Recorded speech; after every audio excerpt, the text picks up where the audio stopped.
At Virginia Commonwealth University, a professor is being sued following revelations that he spanked one of his students.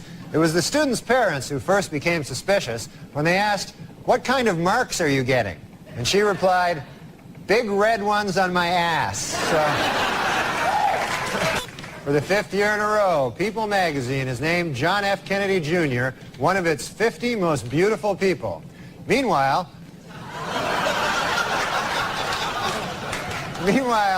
Big Red Nose magazine has named Ted Kennedy one of its 50 faces most ravaged by drink.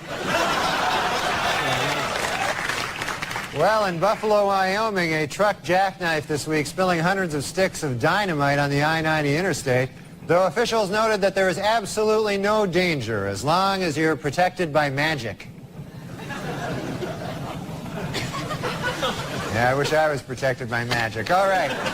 In stock market news this week, April's three biggest losers were Cantab Pharmaceuticals, Champion Enterprises, and Crapco, which manufactures crap. And also crap-related items, most recently Mariah Carey's Christmas album.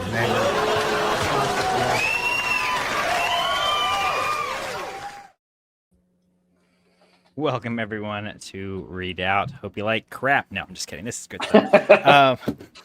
All right, guys. Tonight, we have a full stream for you tonight. We are going to very briefly cover the Owen-Wilson debate, or I should say the Candace Owens and Andrew Wilson debate. We are also going to talk about a couple miscellaneous stories, including a woman who committed suicide with the assistance of the state and then had her organs harvested. I believe that was the intention from the get-go, and that's a first, and I'm sure you'll see more of that in the future, which is not a good sign. Also, Lutheran Castrology is apparently wrong, according to Gavin Ortland. We'll go into that a little bit. And we have a special guest joining us to discuss Redeemed Zoomer's silly ecclesiology. He will be on a little bit later on. Okay, with all of that out of the way, John, sir, how are you tonight? Oh, tired. I got a lot going on in my life right now, but we'll get this sorted. What time is it? It's only like 6 o'clock there, right? Yeah, I've not slept well the last 2 nights. Oh, man, I'm sorry. No, that's okay.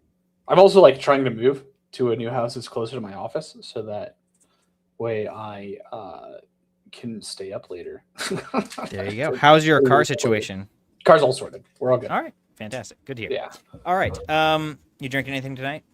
No, I would like to, but I want to get some good rest. And it's a work night. All right.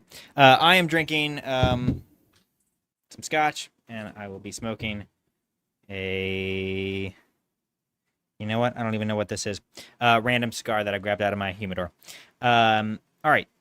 So before we jump into the stories, I did want to give a quick, a couple just opening remarks about something I've been thinking about. Specifically the distinction and the importance of systematic and biblical theology, and why it's important that we have both.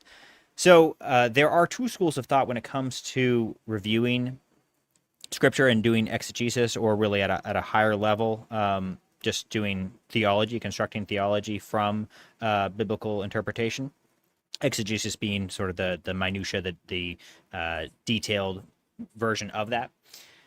There are two high-level schools of thought when it comes to approaching Scripture. One is to be very systematic and to be very topical, and to read all of Scripture and essentially think of all the topics that come up in Scripture, and then take one topic like Christology, and then look at every verse that might pertain to Christology, and then put that down on, in a series of chapters on Christology, and that's your systematic analysis of Christology.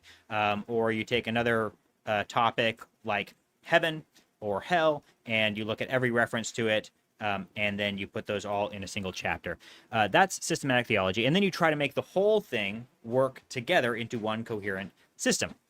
Whereas what's called biblical theology is, it's not a perfect name, because obviously all this should be biblical theology, but the idea is you just read Scripture as a story, as it's intended, as it is presented to you. I won't say intended to be read, but as it's presented to you, and you try to basically let each passage speak for itself. Now, the problem is you're going to be viewing scripture through some kind of an interpretive lens no matter what. You're going to have some kind of a system in your head that you're going to be applying to the passage, whether you know it or not. And so very often the systematic theologians will accuse biblical theologians of just being ignorant of their system, right? They're trying to read without a system, which just means that they don't know what their system is, but they obviously still have one. Versus the systematic theologians at least are willing to understand and admit what their system is.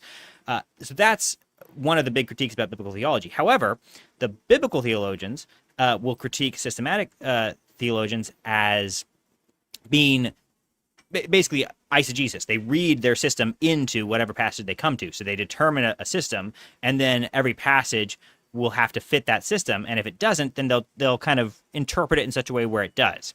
And that's a valid critique as well. That certainly is a temptation that you will see. And so both of these things are going to be in tension, and this is why it is very important to have both schools of thought somewhat independently, because they actually help balance each other and check each other's work. And so you have the biblical theologians who are kind of reading it in context, in its direct context, and saying, this is what it seems to be saying. This doesn't seem to comport with your system. And then the systematic theologian saying, sure, I understand what you're saying, but if you interpret it the way you want to interpret it, it actually throws all of these other things out of loop, and it totally contradicts what we believe about Christ or hell or whatever. And so that ends up being a problem as well. So in both cases, you're going to have issues, and you're going to have checks and balances. They do work together very well, and it's important to have both schools of thought. Just something to keep in mind, even in terms of your own personal exegesis, your own personal Bible study. Keep in mind what your systems are, what presuppositions you're bringing to the text, and then also try to let the text speak to you and challenge your presuppositions and challenge the systems that you've constructed, because sometimes you do have a wrong system. And the only way that you will know that is if you're reading it with an open mind. Now, of course, historical reading can certainly help significantly. This is one of the big checks that we use to see what the church fathers have throughout time have thought about particular passages. And it's what Chesterton calls the democracy of the dead, where now all of a sudden we're including what all the people that have come before us are saying and thinking about these things. We bring that into our analysis as well. So another key area of study that will help us check our exegesis and our hermeneutics. Okay, with all of that out of the way, let's dive into a brief overview of this Candace Owens, Andrew Wilson debate, which I think neither of us are particularly excited about, which is why we're going to try to get through this very quickly. I feel like we have to address it just because it's what's in the ether. Did you watch the whole thing, John? Yeah, I watched this whole video, not the whole debate. I don't think I could stomach the whole debate. So you just watched sort of like the critique chop up clips. This one and Inspiring Philosophies stream. Okay, gotcha. I did watch the entire debate, not live, but I watched the whole thing after the fact the next day. My condolences. And it was painful. On both sides. Overall, quite disappointing.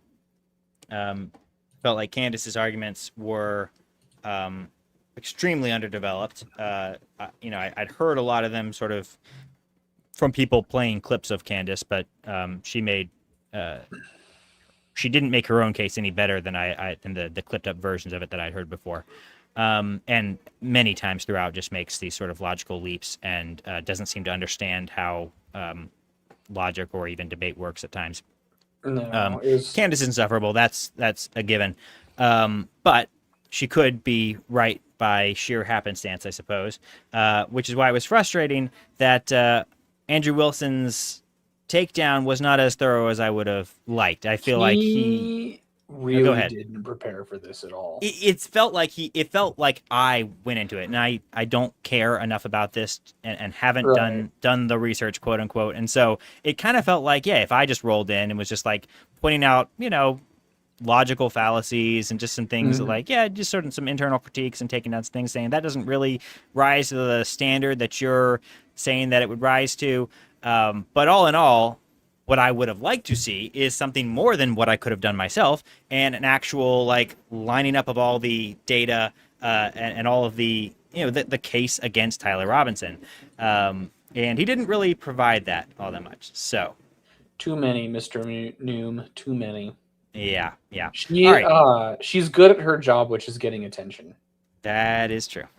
Okay, I only have 2 clips that I want to play from this, and then I think we can move on because I can make my point completely with these clips. And I'm sure you've seen the highlights from other people, so we'll let them cover it. But all right. By the way, I'm pulling this from what's this guy's name? What's this channel's name? Actual Justice Warrior, Sean. Yeah, Fantastic. go check him out. It was a good overview. Actual Justice Warrior. I had never heard of them, but John provided this summary, and I'm just going to pull a couple clips from it. We're not going to actually play his content, so apologize for stealing his channel, but we're giving him a shout out. So it was a good video all in all, so I would recommend it. All righty. Let me give that a play. Quick sound check. 0% possibility. Just out of Is that working? Yeah, we're good. All righty. curiosity, are you between 0 to 100? What is the likelihood that you think Tyler Robinson shot Charlie Kirk and killed him? Based on the evidence right now, I don't know. I'd say 75, 85%. Candace? 0%.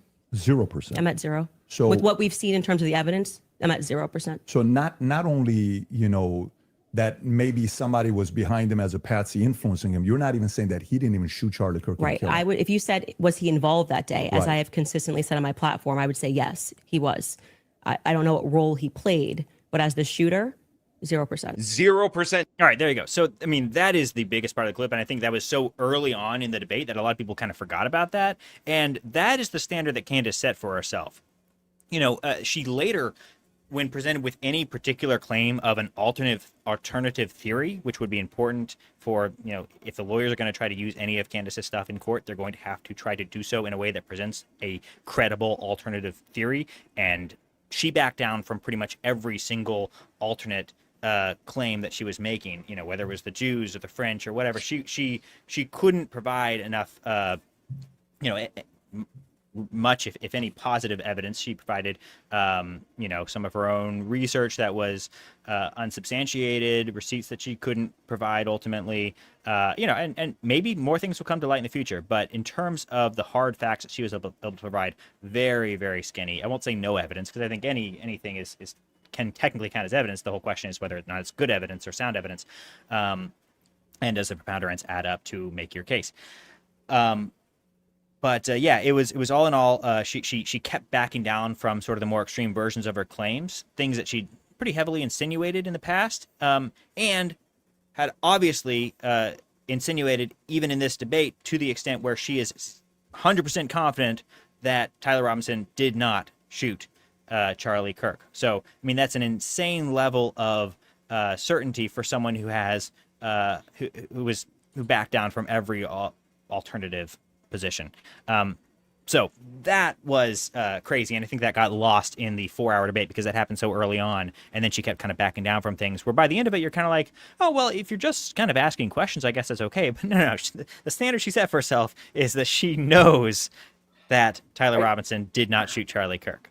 This whole thing totally normified me on most conspiracy theorists, or not theorists, theories, because I know a lot about how guns work and other things, like background checks and firearm traces. I know how these things work because I've conducted firearm traces for the ATF when I worked at an FFL. Right, I know how that works. So I know how 30-06 works. Everyone's like, it's impossible for it to get stopped in a body, and I'm like, we fought 3 wars with that cartridge using FMJ, which is supposed to go through and through. And we found bullets in all sorts of wacky and weird places. And so I'm just like... Bullets do weird things, and it's just... I think, people are relying on ballistic dummies and YouTube videos as their alternative data. And that's just not really how this kind of thing works. Well, here's this video of them shooting a ballistic gel dummy. And I'm like... That's not a person. They're not shooting it at an angle at 140 feet away, and they're not shooting a number of them, right? Because obviously, even with the Remington Core Locked, which I think is what's currently said to be used, I think that's what the courts have said. Yeah. Core Locked does decelerate on impact a little more than Full Metal Jacket. but it still goes through most of the time. But Right. yeah, they like because you would. This is not the expected outcome, but it's No. not impossible. No, and it's not even that unlikely. Like it is slightly less. It is a little bit less likely than through and through, but it's not impossible. And it's even more likely that it fails to go through once you introduce angles. Angles do Right. even more weird things. Like there's a reason that tank armor is sloped or is at that angle, because when the projectile impacts at an angle, you can actually see where the projectile impacts the material that it's trying to penetrate is deeper. Yeah, same with knight armor deflecting arrows and Yeah. whatnot. It's all yeah. So well, the only standard I'm really willing to hold myself to is not impossible. I don't I don't really know any of the stats enough to say the chances of this happening, but it's clearly not impossible for it to have been a 30-06 with that bullet shot from that rifle at that range. So which seems to be one of the biggest pieces of evidence that convinces people like Candace so much. And again, totally lack of a better explanation, right? Like. Exploding Mike doesn't really seem to do it. The exploding Mike is so annoying. Second shooter, like was on his right, like it was his right collarbone, and he was shot in the left side of his neck. It's well, just literally the wrong side. Right. Yeah. Right. But again, it's like no convincing alternative theory, and then just raising a lot of questions about the primary theory. And it's like, okay, that's fine. You can do that. Yeah. And if any of that is stuff that will hold up in court, then I'm sure the lawyers will present it. At this time, the case for Tyler Robinson has not really had a defense, right? It's all been essentially like grand jury type stuff where it's just like presenting everything we can just to see if it's worth taking this to trial. So, and what the lawyers do on X or what sort of theories that they allow people to speculate about is not the same as making a court based on admissible evidence. And so, my guess is that a lot of the stuff that Candace is pushing will not even see the light of an actual trial. And not on the basis of just some like technicalities, but just because it's not going to be convincing when held up to scrutiny. That's my prediction. I don't know for sure, but that's what I would suspect, and you can hold me to that. Well, yeah. The other thing too is like Candace's just integrity. If people forget this, because she kind of went through this arc where she managed to worm her way into the conservative sphere. She worked at TPUSA. She worked at the Daily Wire before she went solo. But long before that, she got into a cat fight with Mr. Blair White on child trafficker Dave Rubin's show. Homosexual child trafficker Dave Rubin's show. I'm blocked by him on Twitter for saying that. Not apologizing. It's not the nicest thing to say, but I understand. It's objectively true, though. So yeah, well, yeah, they were in this huge cat fight because Candace made this doxing website. Like, if you're a bully on a video game, we're gonna find your personal information in public, make it public, right? So she made this doxing website, and in the whole appearance on Dave Rubin's show was like, is Candace a grifter? And instead of doing like what normal people who aren't grifters do, which is, oh no, I did that. It was a huge mistake. I'm going to get rid of it and, make sure nobody does anything with it. She just spent an hour cat fighting with Blair White. Now that you mention it, I remember that whole debate, and it was insane. It's not a debate, it's a shouting match. I remember it being just yes, very, very catty. What you would expect from two women, except one of them was a dude, and Candace tends to have more masculine tendencies too. So it was like a cat fight with two masculinified women. It was pretty hilarious. Yeah. No, so Candace is remarkably not reputable from the start. Not reputable. And her endorsement of these theories is largely what makes me confident in rejecting them. Does that will that strike people as being completely fair and unbiased? No, and I'm not unbiased. I make appeals to authority all the time, as do we all, as is everyone who is citing Candace Owens or the research she's done, who hasn't personally. I mean, we're all making appeals to authority, and so it's just, who do you trust? That's the ultimate question. That's the one of the most important factors when it comes to determining your personal worldview, or even your view of what the facts are, what an accurate assessment of the facts are, is going to be, who do you trust? And so take it with a grain of salt, but that's where I'm coming from. One other clip that I think was particularly I love the freeze frames you get of Sean's face. They're so good. All right, let's see. The claim of factual innocence of Tyler Robinson. But to just go back to your point about this is not evidence, you can't make that claim because the entire basis for why you think that there's evidence for Tyler Robinson being the person that took the shot is based off of a hearing under Utah 1102 rules, meaning that they are doing the exact same thing that I am doing. This is the state. You said you're here to represent the state. Well, did you watch the preliminary no, I hearing? didn't say I was here to represent the state. The state's position you think is strong and No, convincing. what okay? I'm here to do is represent my own opinion, You which said is in that your opening based on statement- based on the evidence presented so far by the state. The state has that I find it presented convincing. evidence under Utah's 1102 rule. But this doesn't demonstrate any patsy No, that's very behavior. important because that rule is hearsay.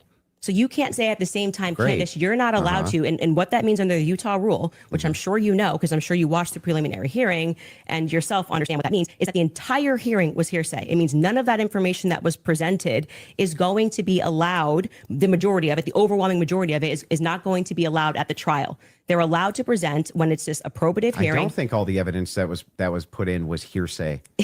Okay, you didn't watch this case. But not only that, No. This is a huge point. This I is, want to. this is Well, crazy we that you can don't call know for a this. fact check if Yes, all the well, evidence we need was more than a put fact in. check. This was every single the team day. in the back is Utah actually rule saying they 1102. Honestly, this came up so many.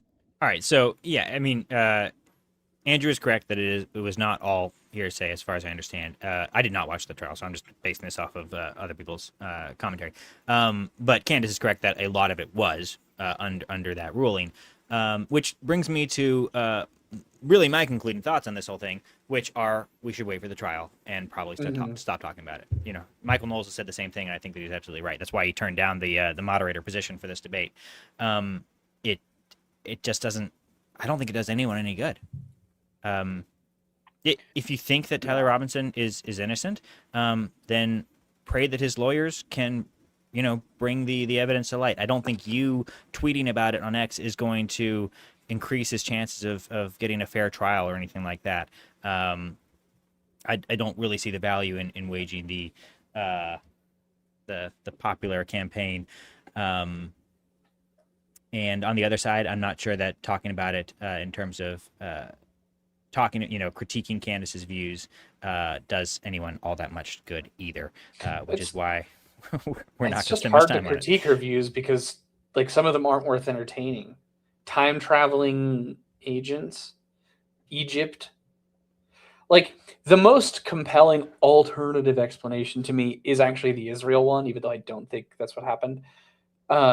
Mostly because it's the only motivation that kind of sort of makes sense. Although, knowing what I know about TPUSA as an organization, I have friends and family that work there. Knowing what I have seen of those text messages, understanding that there's multiple ways to interpret those. Probably not. Maybe interpret's not the wrong. There's multiple different levels of sincerity that Charlie might have said those. I mean, because you can go, because he shoots off this text message about the donors, her views, I believe you mean her dreams. Charlie visited her in a dream. A dream, guys.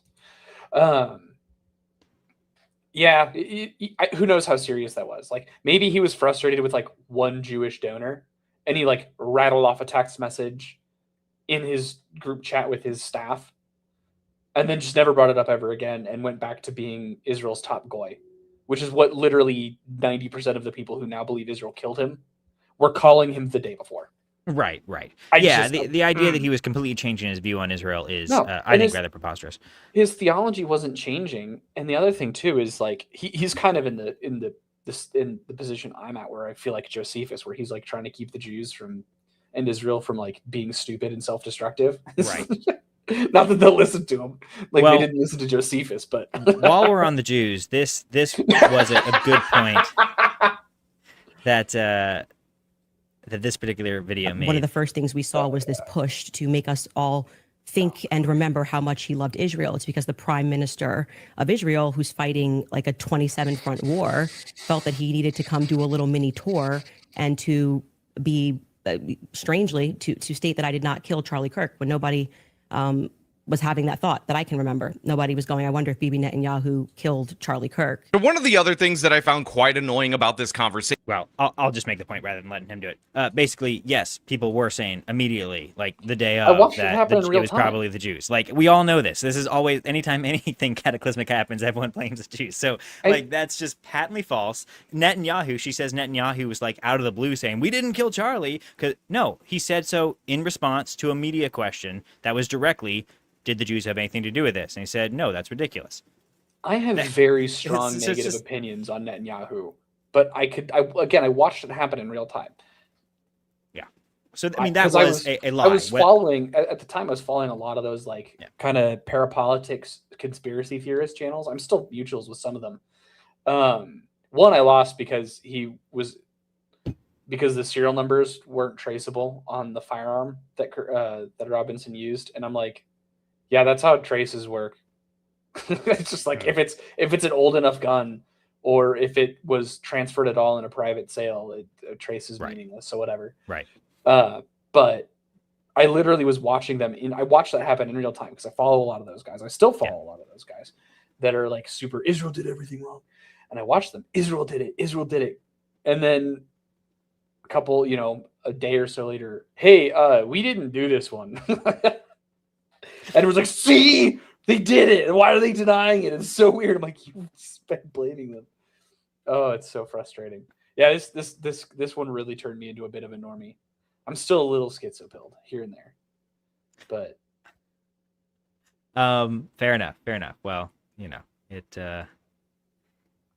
Rome wasn't built in a day.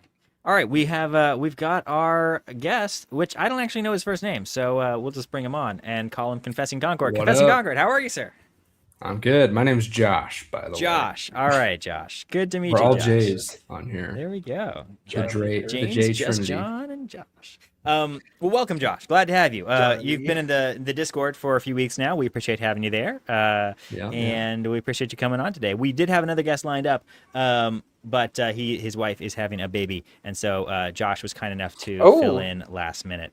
Well, in case our other guest who is out sees this, congratulations! It's incredibly exciting. It is. And he should be on next week, so we will stay tuned. All right. So, Josh, how are you, sir? You drinking anything tonight? I'm drinking a vintage Diet AW. Oh man, haven't seen one of those in a long time. Oh yeah, Going hard. oh yeah, for real. I was gonna have a kit lifter, but I have a dull headache going on, and I feel like it's not gonna help it, especially because our AC is cranked up right now to save money. 80 something degrees in the house. So Oh, that's not good. if I start looking shiny, you know why. It fortunately it cooled out here on the porch. When it started the stream, it was quite hot, but I'm feeling okay. Yeah. You have a YouTube channel. Do you want to plug that real quick? Yeah, it's I got maybe 8 videos on it. I actually don't know, maybe 10. But yeah, it's called Confessing Concord, as you can see by the name. And it's just Lutheran stuff, confessional Lutheran stuff. I try and so far a lot of my videos have kind of been reaching out towards evangelicals because that's what I used to be. Grew up non-denominational, and then ended up, trying to be like, I should take the faith more seriously. Wanted to get rebaptized, and my pastor at the time, Josh, was like, why don't we read what the Bible says about baptism? And I read it, and I was like, so are you telling me I shouldn't be baptized again? And he's like, you just read the scriptures. And I was like, Right. "Yeah, that's true. That's a good point." And from there became Lutheran. So this is my outlet for just yapping about theology and being a nerd and all that stuff. Well, I just dropped your link in the chat. Did you ever go through a period where you considered like Presbyterianism or one of the other sort of I think for me, Presbyterianism never really appealed to me just because the whole limited atonement seemed just patently just ridiculous, to be honest. I think you can be Presbyterian without being a 5-point Calvinist. 4-point Calvinists abound. I suppose. Yeah, I know there's different ways of talking around that kind of stuff, but yeah, basically by the time that maybe I knew enough of the nuance of different Presbyterian ideas, I was already pretty solidly Lutheran. Yeah, with like the Eucharist and all these other things that there you go. it wasn't gonna change for me. But, There you go, John. Same question to you. I don't think we've ever really talked about your path to Lutheranism. Oh, Did you grow up in yeah. the Lutheran Church, or where? How did you end up there? No, I'm the only evangelical Lutheran that didn't watch Jordan B. Cooper, I think. What up, JC? Oh, really? Didn't watch? Yeah, Jordan?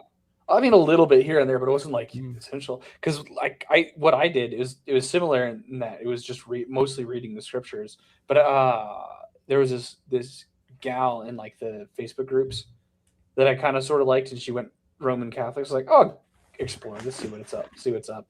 And I'm exploring, listening to all the sources that everyone's given me, and reading the scriptures, and I'm just like, okay, well, I think this communion thing's it's clearly more than just a symbol. And the one that really surprised me was confession and absolution, which is I think it's Matthew, I want to say 12, but that's probably wrong. It's when he sends his disciples out 2 by 2. Okay, yeah. It's when he sends his disciples out 2 by 2. And he says, go out, forgive sins, whose sins you forgive, I will forgive. And I'm like, oh. It's also in John. It might be John 12. That's maybe where you're getting the 12 from. It's John. Or maybe it's because it's the 12 disciples and he sent them out 2 by 2. I'm so bad with chapter and verse numbers. I can always remember the book pretty well, but never the chapter numbers verses. Yeah, that one really surprised me. I was like, whoa. So how did that change your views? What did that do to you? I realized confession is actually a thing. Specifically to clergy, because the apostles. The Baptist church I was a part of back in Denver actually did believe in a very soft version of apostolic succession. So now, in terms of confession within the Lutheran Church, foreign to me. Do you guys practice that? I know Luther wanted to keep it as a sacrament. Do you guys consider it to be sacramental? There is, yeah. I think there's an internal debate on it.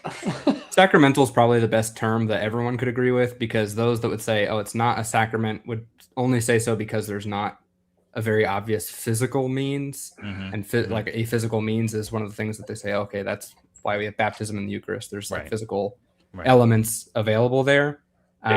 Whereas the people that say it's a sacrament would say, yeah, but it has a physical means, and that there's a pastor, his voice, there is like a person that you're experiencing there in front of you, visually and, through sound and all that stuff. So you still are, there is like a physical means in some sense, but makes sense. By the way, sacramentology is a fascinating topic. If anyone wants to do a little research into that, you can figure out how the Catholics came to 7 sacraments, why the later reformers pared it down, and the disagreements that they had. The 7 number was not magical. The East, I don't think, has a set number of sacraments. They tend to agree on those 7, I think, but the West canonized it with the Roman rule. But even that number came just sort of organically developed, and I believe Peter Lombard, with his compilation of the sentences and just basically going, a compilation of all of the different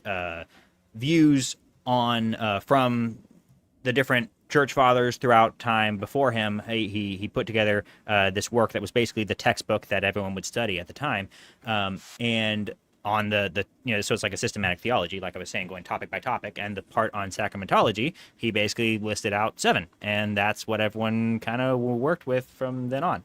So fascinating topic, and worth looking into what makes a sacrament. Because one question that I've always had, I have often thought that based on the Reformed criteria of what sacraments are, and even the older understanding, it seems to me like prayer should perhaps be considered at least more sacramentally than we do, because one of the key elements of the sacrament is that it was instituted by Christ. Like with the Lord's Supper, he tells you exactly how to do it. Like with baptism, he says exactly how to do it. He says the formula that you're supposed to use. So those two are very clear. Another case of Christ saying explicitly what you're supposed to do and how to do it is the Lord's Prayer, where he's like, this is how you pray, and it says how to do it. And that's something that we're supposed to do regularly, corporately. And so it almost seems like that should be more sacramental than we consider. So it's something I have yet to look much into, why that was never considered. I think it's largely just because it's so routine, but even the Lord's Supper is something that's very routine. So I'm not quite sure why. I think it's just that lack of the physical means. Prayer is a very internal thing. I mean, obviously there's, I guess, external like positioning of your body and things like that can be involved with it. But it seems just as incarnate as confession, right? I mean, It's definitely a means of grace. It's a means of grace for sure. Yeah. So it's an open question in my mind. But yeah, sacramentology is fascinating. In terms of Lutheran confession, as I understand it, Luther, at least at first, was more supportive of like a confessing, priesthood of all believers. You can kind of confess to anyone as part of your enactment of that sacrament. I don't know if he later sort of more formalized it. How do you guys currently practice that? Do you tend to confess to the pastor? Do you confess to each other? What's the deal? To the pastor. Yeah. So the actual like confession and absolution, the keys, the office of the keys would really be just like private confession and absolution would be like the primary mode of doing that. It doesn't mean it's the most common, unfortunately, though, because America and that affected Lutheranism. Yeah, it kind of fell out of practice. Private confession, that's Catholic. Yeah, Well, we are exactly. Do Lutherans do Lutheran pastors take a vow of silence? Yeah, I mean, I don't know if it's like actually in their ordination. I don't know. And stuff. I told them all my sins anyway. It might be good to check into that, but it's definitely like something that they follow. Like I've talked with my pastor before, and he's like, "Yeah, I mean, obviously, like anything that's said to me is." Have you done confession with England? I haven't, but mostly it's because by the time I actually learned about like, oh yeah, this would be something good for me to do, I'm like, I live 35 minutes from the church, so just do it on a Sunday after. Yeah, well, when you have a baby that's true. That's crashing true. out. So yeah, I'm getting hustled out of there every Sunday, unfortunately. Are there expectations around how often you're supposed to do it? Or so like in the Catholic Church, you're supposed to do it. You're not supposed to take the Eucharist. Participate in the Eucharist if you have not confessed beforehand. Now, I understand that is part of their whole system of being in a state of grace, which involves all kinds of things, all the way from baptism and original sin, their understanding of original sin, what happens there, and what happens, when you sin, what kind of how the states fluctuate, all the way to purgatory. I mean, it is all part of one whole system that basically has to all be held for the whole thing to work. Reformers obviously rejected that. Luther rejected much of that. So I assume it's different. But what does that look like? Are there any expectations in terms of regularity? Yeah. There's no expectation for private communion or private confession. We don't do private. It has to be done. Private communion. No private mass. Mass of the dead. Oh. But there's no expectation of that as far as like that it has to be done, for every sin or anything. It really is, a means of grace for like people whose consciences are troubled. So that's the primary way that private confession would be used.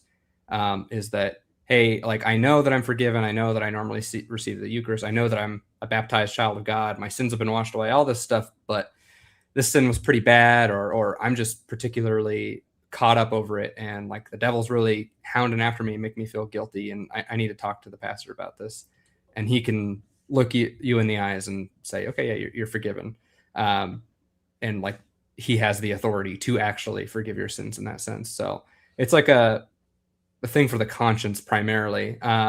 Obviously, there's been different practices at different times in like Lutheran history, so. I know that there are lots of exhortations to private confession. I think Luther has one that's just literally called the Exhortation to Private Confession and Absolution. And he'll say like, and I could be totally misremembering this quote, but I'm pretty sure at one point he says like, yeah, if someone basically says, I don't ever need to do that, I don't need any confession and absolution in any sense, like he's just like, you're not a Christian. Mm-hmm. And he's like, I'm not going to tell you like how often you need to come, but like if you think you never need to come, then you're just not a Christian. Like, I don't know he's like, I don't know what to tell you. Fascinating. One final question on Lutheranism before we move on to the other clips. And I forgot it. So we're going to move on to the other clips. It'll come back. I'm sure. One more thing about Lutheran. We do corporate confession at the beginning of our divine service. Yes. So that's pretty typical in Reformed services as well. I mean, when you read when you read the passage in Matthew and John that would authorize this sort of thing, that would the office of the keys where we get the theology. Corporate confession satisfies the text. Right. Like Christ commands. I mean, we do corporate confession every week at my church, and you'll see that pretty typically in certainly Presbyterian churches.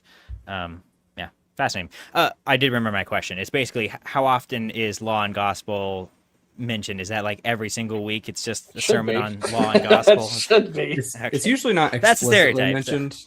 Okay. It's not explicitly mentioned most of Yeah. the time. It's like just it's inherent to the structure of the sermon, usually, in that every sermon is going to have some pretty harsh language against sin, and it's also going to have some very explicit comfort of the gospel in Jesus Christ being presented. Like, I mean, that's really what law and gospel is all about. Is that like, hey, like if you're preaching one of these, the other one should not be absent.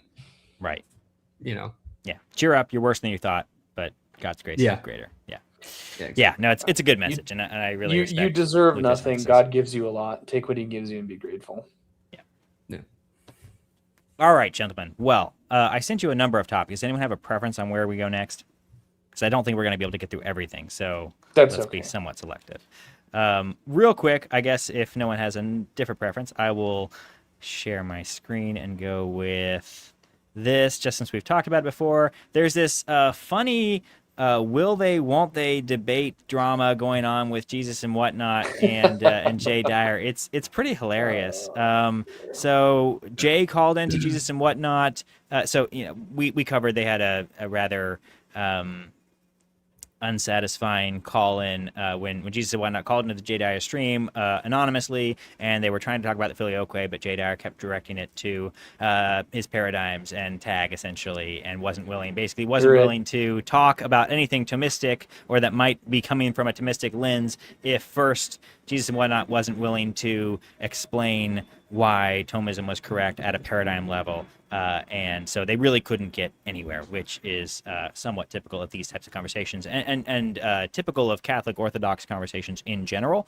They tend to talk past each other because their paradigms are very different. So I'm not entirely faulting Jay for everything in terms of the reason why this is a hard conversation to have. However, Jesus and whatnot was willing to, for the sake of argument, basically accept Jay's presuppositions and then just try to read the scripture and do some good exegesis on the scripture, which we should be able to do regardless of our paradigms. I understand we're going to have interpretive elements that will come into play, but even then you can discuss those in the context of the actual scripture, and you can have a Bible study with someone who has a different worldview. That is possible.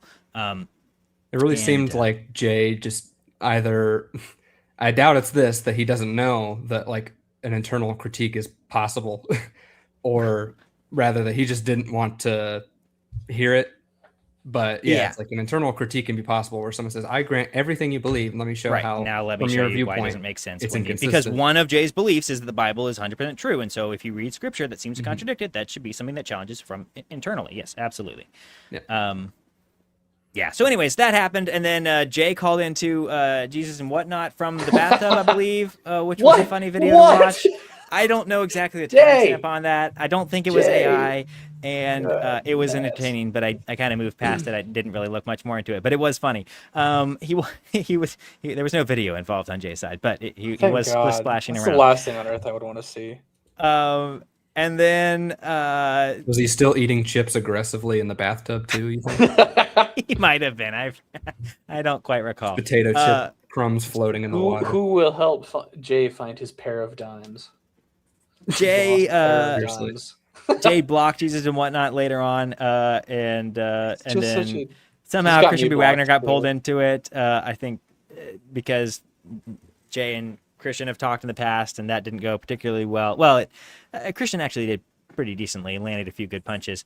I'm sure Jay's opinion would be totally different, but then Jay kept on escalating the criteria. He's saying that Jesus and whatnot would have to, fly to him and pay him $2,000. And then Jay is really worried about AI, and this has been a recurring theme on Jay's debating lately, where he's just paranoid that whoever his opponents are using AI to help them. Which again, AI in a live debate sounds really hard to do and kind of impressive, and I'm not sure why you shouldn't. I mean, it's just like advanced note taking, or I don't know. Well, if you think you're right, then you think that you should think that even AI wouldn't be able to. And AI hallucinations are rather easy to spot if they're not using it well. So, I mean, obviously, if you agree to not use AI, you shouldn't use AI. But being so paranoid about it is not a good look at all from Jay's perspective, especially when he makes these completely baseless accusations about like the guy at the 1v5 at DebateCon, who did not seem to be using AI at all, was way too quick on his feet, and I believe he was just recording with the glasses, but many times he took his glasses off just to confirm, and Jay continued after the fact to lambaste him constantly, and accuse him of using AI. So really seems to be a point of paranoia for Jay. Anyways, that's still going on. I don't know what the final resolution is. I have not heard it. Jay did threaten to sue. So... Over what? Let's see. Am I on the right one? Yeah. I can afford legal costs. Can you? Let's see. I'm going to begin looking into legal action for your line about what I said, since you are committing open slander with malice and have. Anyways, what a freaky alien genotype. So yeah, not great. I suppose as Protestants we can all just sit back and it's kind of like I genuinely feel bad no. for the Rokor. Imagine being Jay's priest and just seeing all this nonsense and just having to go. That's what I keep wondering. I'm like, how is he not getting reprimanded from on high? And maybe he is. I don't know. There's been a couple times like where he's acted like he was going to stop debating or act like he was going to reform a little bit, and it. I had hopes that might actually change things, but it doesn't seem like it has. Well, people need to stop using him for clips and bait. I know it's pot calling the kettle black because it's kind of what we're doing here, but it's not good for his soul. Clearly, his thing is these debates, and he doesn't actually care. Or I shouldn't say he doesn't care about the truth. It's very clear that truth is secondary to his debates. His key thing is winning. It seems like it. It's just ego. It's bad for his soul, and he needs to stop. It's also clear that he doesn't really care about the soul of the person that he's debating with. That's more true. Yeah, I think that he's convinced that he's right. I think it's totally in his keeping to be, as arrogant as he comes across. I think he's convinced himself, but he definitely doesn't seem to care about fairness in debating. That's for sure. That's why I will say I don't think he doesn't care about truth. I think his priority. I think it's secondary to winning. Right. I will say one thing that I learned from Jay Dyer from the whole Jesus and whatnot scenario is that if I'm ever losing an argument with someone who's not Lutheran, I'm just going to start quoting Luther scatological quotes, and then if they start saying, "What are you talking about?" and be like, "I'm trying to debate on a scatological paradigm, and you're just not meeting me. I'm taking the debate scatologically." What did you say? Eschatology? No, scatology. Scatological. That's what I'm calling. Talking about poop. All right. Luther poop and farts. Yeah. I have not read any of his table talks, but I would like to. I feel like they would be a very fun read. Luther's wild, dude.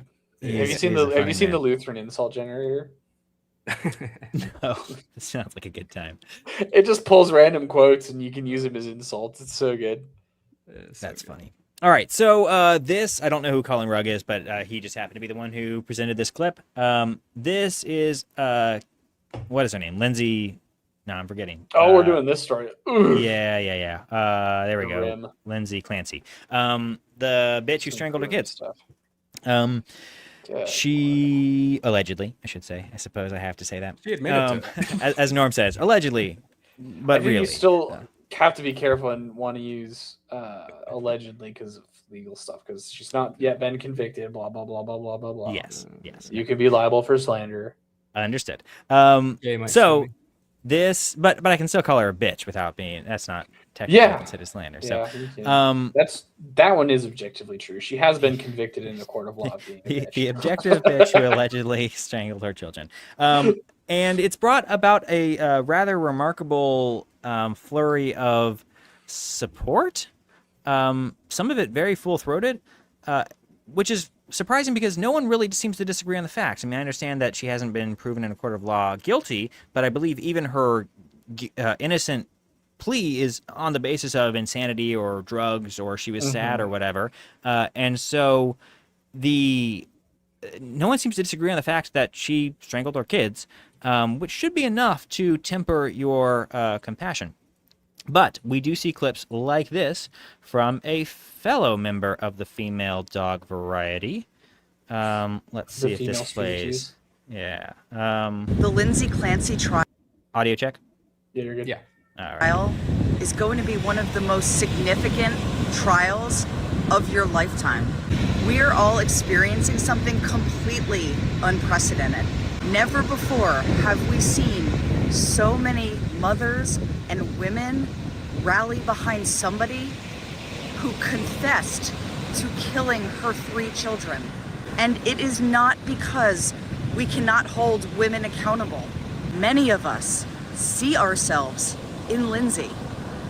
Many of us know that we could have been only one step away from doing some of those horrific things because we experienced significant mental health issues after one of our children was born. And many of us know just how dark some of those thoughts get. So yeah, this is gonna be one of the most significant trials of your lifetime. The Lindsay. Well, Excusez-moi.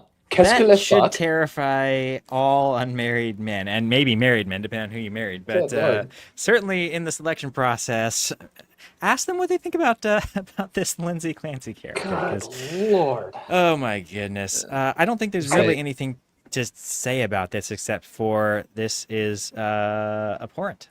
And Bring It's- back execution by firing squad. yeah, I'm Or partial to strangulation. public hangings. yeah. You know, that's Public not hanging. bad. hangings. Good job. Hanged publicly until dead.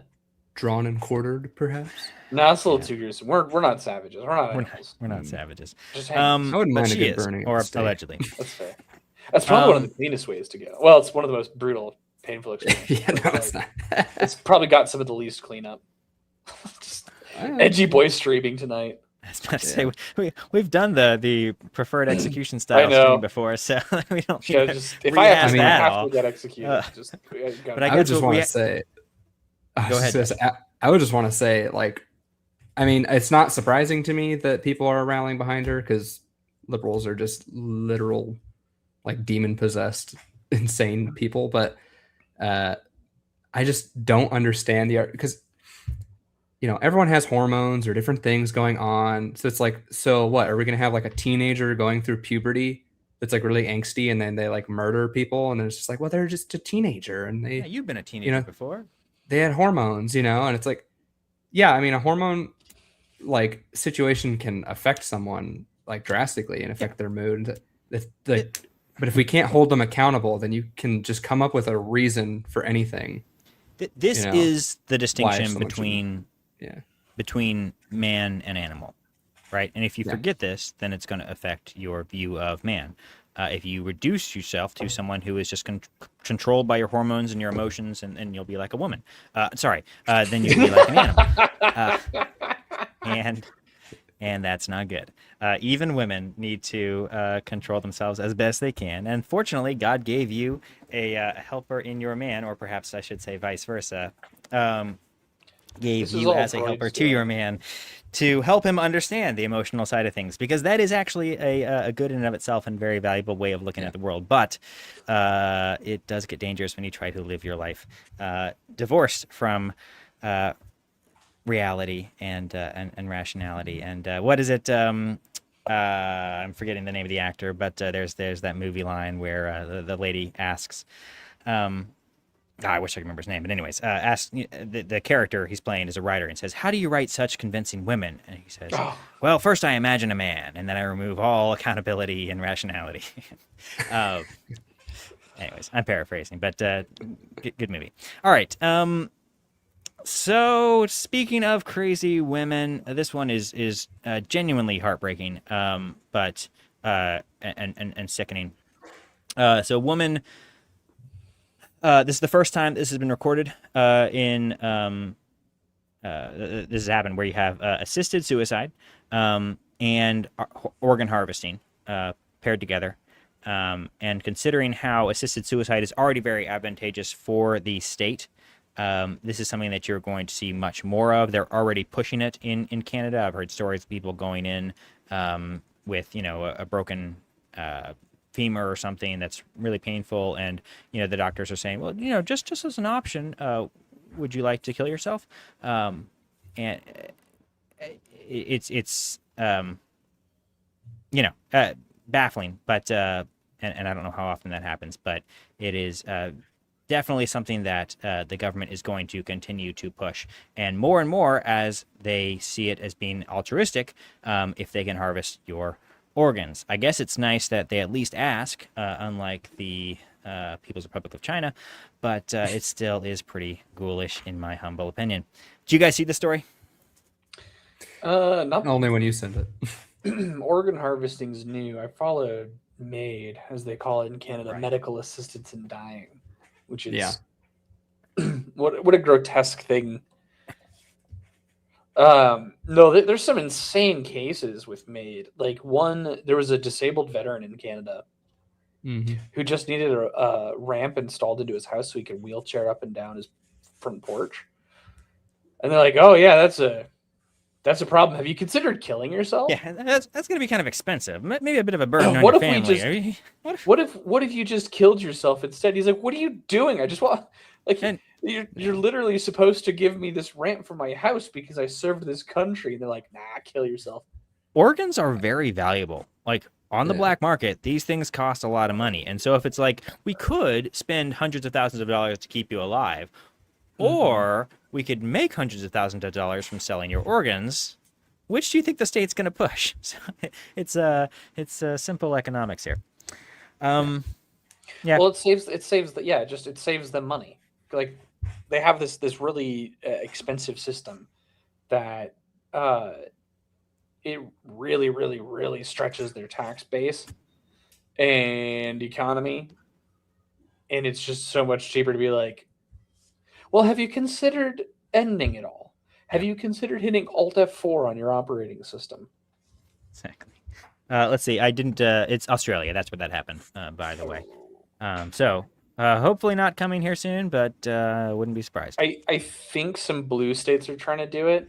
Yeah, MAID is definitely allowed in. Was it Oregon? I think there's a couple of states that allow something along those lines. Wouldn't surprise me. Alrighty. So let's move on to our good pal, Redeemed Zoomer. There was a John's great Zoomy video boy, the Zoomy boy. Let's go.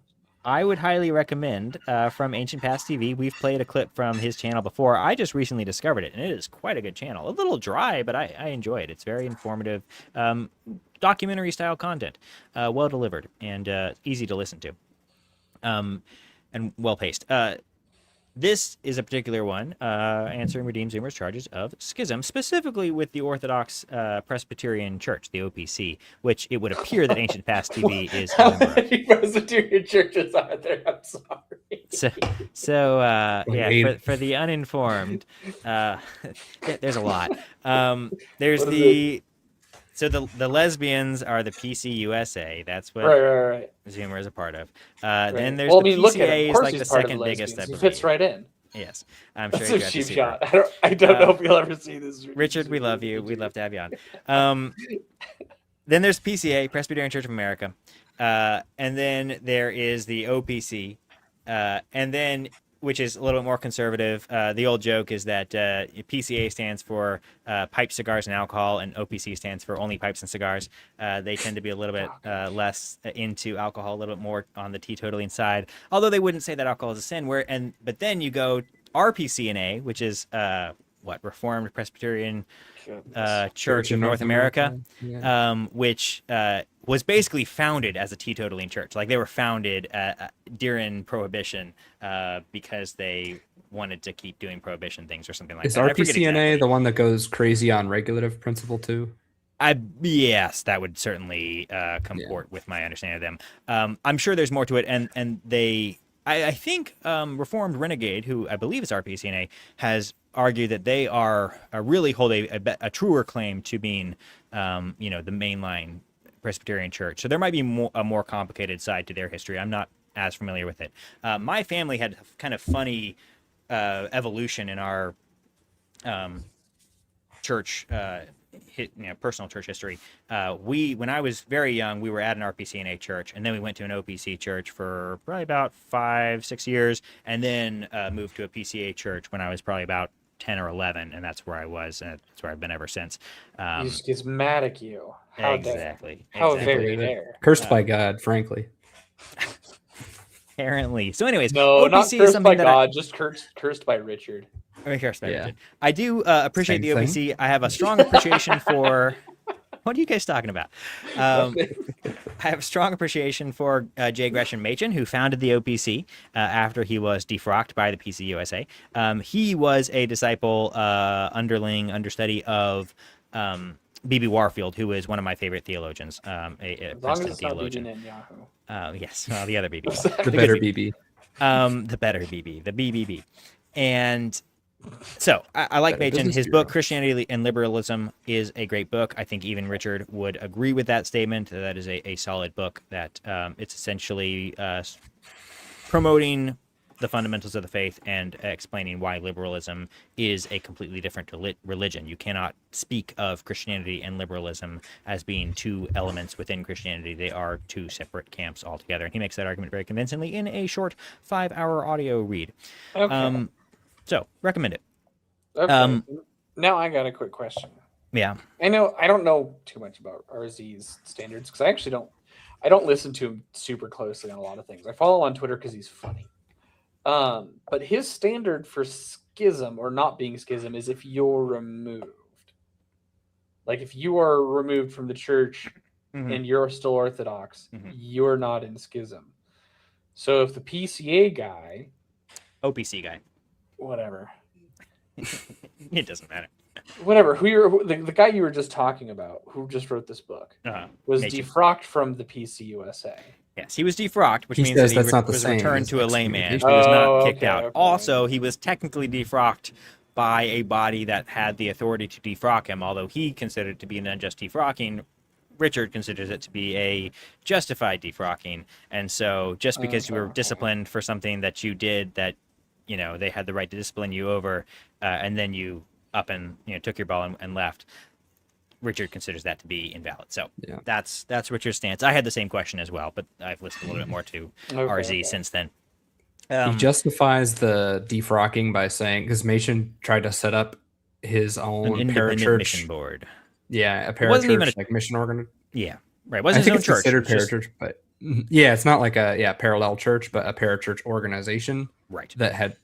There was already one Right. established by the liberals in the PCUSA, and then they said you can't do that, and then Listen up, liberal. he refused to listen, but then he said, well, let me make my case as to why I can't submit to this, and they said, no, we're not going to let you, you're defrocked. And Right. that's why he dipped. So, this video is going to be coming from an OPC perspective, defending Machen.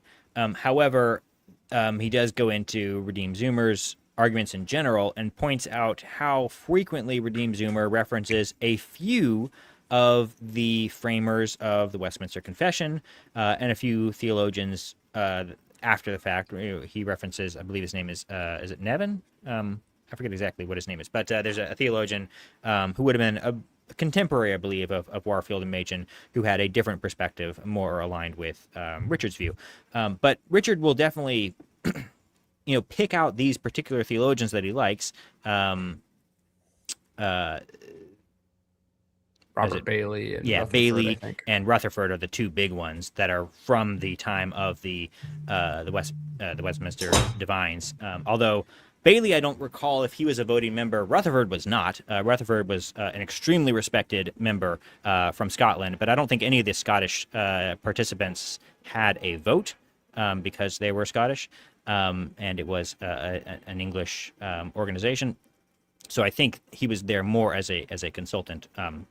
Just add some color that a lot of people don't know. But there are differing opinions amongst the divines, and so to simply single out these ones and say this is where I'm going to get all my theology from, and you're wrong if you disagree with them, seems to require some justification. And Richard will go beyond that. He will make the argument from Scripture and following their train of thinking, and that's certainly fine. But I'm not sure why we need to be bound by that particular interpretation. And additionally, the confession itself, the Westminster Confession of Faith, does seem to allow for these splits, if the church that you're splitting from has become a synagogue of Satan, so to speak. And in the case of the PCUSA, many would say that it has. And so it seems to allow for some means of schism even without being excommunicated and kicked out. Schism on the basis of the church having fallen away and rejected its calling. So, all in all, good video. I would recommend it. I do have a couple clips to pull from it. But Confess and Concord, I know you're working on this topic, and I know you've been putting together a script for a video on this. Do you want to use the clips to springboard into that, or do you want to kind of lay out your argument? Yeah, we can use the clips, and then I'll kind of jump in where things kind of relate to my argument. Okay. My disagreement with Zoomer is definitely a lot more based off of a Lutheran point of view, and where I think he gets a lot of ideas on ecclesiology, church unity, and stuff like that that I think come from a Reformed misunderstanding, but also his particular flavor of misunderstanding of like Eucharistic fellowship and stuff like that. And then there's also just a lot of like misrepresentation of facts and history and stuff that Redeem Zoomer does. He, you could argue always trying to simplify things down, but like perhaps some of the a little stuff, one-sided. Even more than that. I mean, like he'll just claim like just with no qualification, like all the time that, that the Nicaeans, Athanasius, they never set up parallel bishops or parallel churches. There was no parallel churches in the old church. They respected jurisdiction. So if they're like, well, an Arian is in charge, we're going to refute him and we're going to disagree, but we're not going to start another church. And it's like, no, they did. They did. I mean, that even all the time. Athanasius was basically acting as bishop when he was forced to flee. He was still writing letters and acting as bishop back home, even though there would have been a parallel bishop set up in place. So, does seem to be a little bit more complex in actual history. We talked about that a little bit with the other Paul when we had him on the stream. Yeah. All right. And Go ahead. Oh, I missed that one. Oh, well.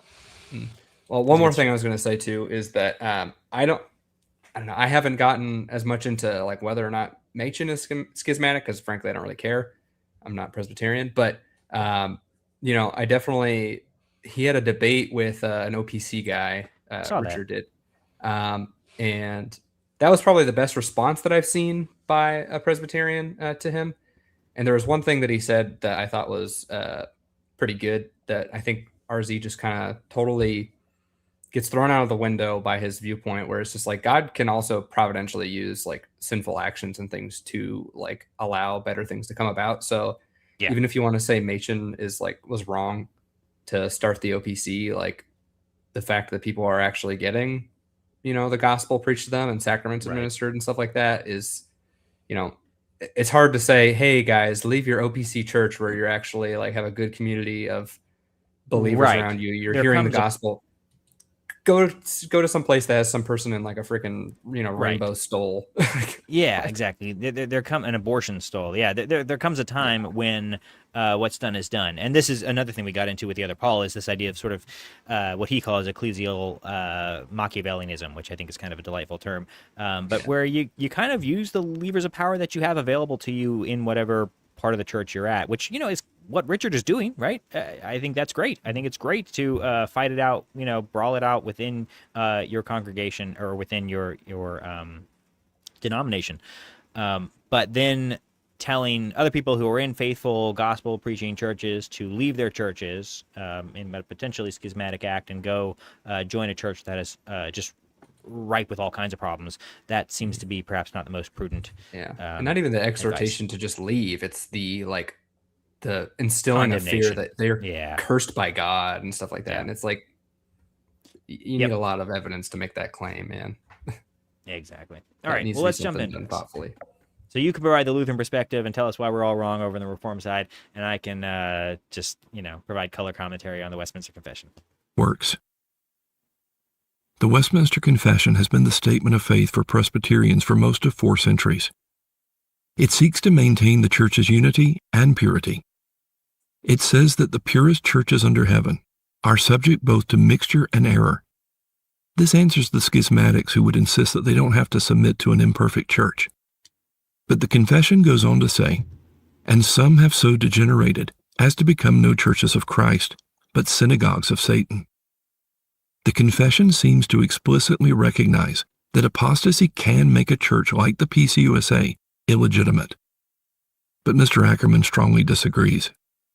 Pastor Matt tries to appeal to Westminster, which says some churches degenerate so much they stop being churches of Christ. And this is true, but we should interpret Westminster according to people like Robert Bailey, who actually helped write it.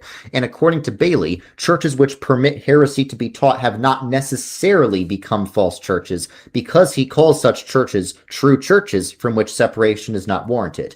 Now, as we're about to see, there are some things churches can do that make them stop being true churches, but simply permitting heresy is not one of them. Samuel Rutherford, the chief Scottish Westminster divine, is very helpful on this point.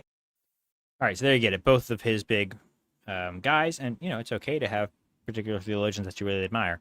But again, why do we have to be bound by their particular views, especially if they were not the necessarily majority and certainly not unanimous views of the council and not not council, but the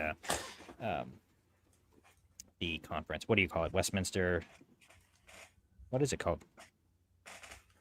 Westminster Confession of Faith. What was the what That's was all you, the brother. group that got together? Well, here you go. See, Council. this is why I Lutherans and really shouldn't be doing Presbyterian a talk show, because I have no recall. The drawers are stocked full of information, but my RAM is not very good to totally mix Fair metaphors enough. here. All right. Anyways, let's keep going. The image Mr. Ackerman consistently uses for Robert Bailey is actually that of a man by the same name, but born 32 years later and from a different part of Scotland. Which is just kind of funny. This is a small point, but the Robert Bailey of the Westminster Assembly was also not the man Mr. Ackerman makes him out to be. He wasn't simply insisting that Presbyterians must all be in the same church, but everyone in the nation. To be consistent with Bailey, Mr. Ackerman would need to insist that all Americans outside the PCUSA are schismatics and cursed by God. He doesn't do this, and it's a position that is explicitly rejected by the denomination. Assembly, that's the word I was looking for. Westminster Assembly. Sorry. Just saying. He demands we join. They are in full communion. My wife tells me that she can actually see the processing little circle going over my head when I talk to her, because I space I out. believe it. With a number of Women denominations, including the United Church of Christ, the spiritual descendants of the very Congregationalists denounced by Bailey. If the Westminster Assembly dogmatized Bailey's ecclesiology as Mr. Ackerman claims, why doesn't the confession sound like his writings? Why do we have to consult obscure tracts to know what the Assembly actually meant? The reality is that Bailey was only one of 140 ministers at the Assembly. Among the others were Congregationalists like Thomas Goodwin, Jeremiah Burroughs, and William Bridge, who all explicitly rejected Bailey's national church. They recognized it had often been the chief persecutor of biblical Christians. The Assembly passed a Presbyterian form of government, but like the Confession, nowhere does it articulate Bailey's standards on schism. Mr. Ackerman will sometimes admit some of the Assembly softened their views towards the American Congregationalist, but they did more than that. After reading John Cotton's book, even Samuel Rutherford declared on the floor of the Assembly, "When I read through that treatise on the keys of the kingdom of heaven, I thought it an easy labor for an universal pacification. He comes so near unto us." Rutherford would later harden his position against the Congregationalist, but their influence on the Assembly was far greater than Mr. Ackerman admits. He would have us believe that two commissioners' opinions speak for all the Assembly and for all historic Presbyterians. If Bailey's views were dogmatized in the Westminster Confession, why is it that other Presbyterian members of the Assembly didn't seem to know this? In 1649, a provincial assembly of English Presbyterians, including Westminster Commissioners George Walker and Edmund Calamy, wrote, "There are 4 causes that make a separation from a church lawful. When they that separate are grievously and intolerably persecuted, when the church they separate from is heretical, when it is idolatrical, when it is the seat of Antichrist." Like the Confession, there is a recognition that a church can so degenerate that it ceases to be a true church and must be abandoned. This presbytery wasn't alone in such opinions.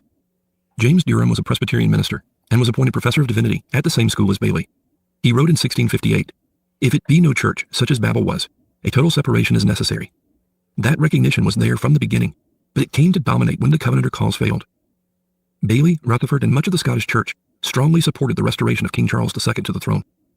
Unlike the Congregationalist Oliver Cromwell, Charles vowed that he would accept the Solemn League and Covenant and make Presbyterianism the state church for England, Scotland, and Ireland. But once he was back on the throne, he reneged on those promises and issued the Act of Uniformity. He expelled thousands of Presbyterian and Congregationalist pastors from their pulpits and started a time of severe persecution for those who tried to maintain Presbyterianism in Scotland. The Glorious Revolution would eventually bring William and Mary to the throne and restoration of Presbyterianism as the state church in Scotland. The problem for Mr. Ackerman is that even it does not recognize Bailey's standard of schism, and Presbyterianism has never been the state church in America. At its first General Assembly, the PCUSA rejected the very notion on which Mr. Ackerman's accusations of schism are based. Yeah, that's a key point right there at the end. That Presbyterianism in America, including the PCUSA, explicitly started to reject some of the more nationalistic elements of the Westminster Confession and revise its view of ecclesiology as being less tied to the state, which is obviously a very American sentiment, for better or worse. But so even his own church has seemed to move past Rutherford and Bailey on these points, or at least certainly disagree. And, of course, obviously there's many things that the PCUSA disagree with, or seem to disagree with, or at least permit disagreement on in terms of Richard's views. But still, there's just a lot of different perspectives, and I think this video does a great job of showing why it's kind of cherry picking to just pick out these two guys and say that this is what you have to be, this is what your conscience should be bound by. Now go join a gay church. Now, obviously, there are some conservative churches that you might have the option to join within the PCUSA even, but still, the institutional rot is strong. And, God bless him. I hope that he can turn the ship around. And I agree with the way he's drawn the diagrams, and I like the way he's got that pyramid that shows, how every time the conservatives leave, it just gets worse and worse. And maybe if they stuck around, maybe he's right. Maybe he's correct in the historical analysis, but that alone does not necessarily change what we're supposed to do in the here and now. All right. Those are my thoughts. Josh. I think the biggest issue, or I guess maybe one of the most fundamental misunderstandings that's going on with RZ is just the way that the early church viewed heretics and schismatics. To him, he's like, there are differences so far in between them that, a heretic, could be in a church and it's still a true church. And I don't think that the fathers really viewed it that way. I think that you see a lot of evidence, and a lot of what I'm coming up for against him is out of this book here, Werner Ellert's Eucharist and Church Fellowship in the First 4 Centuries. And you can just see time after time that it's like, if someone's a heretic, if a bishop is a heretic, he is immediately excommunicated out of the church, even if he's still in his position.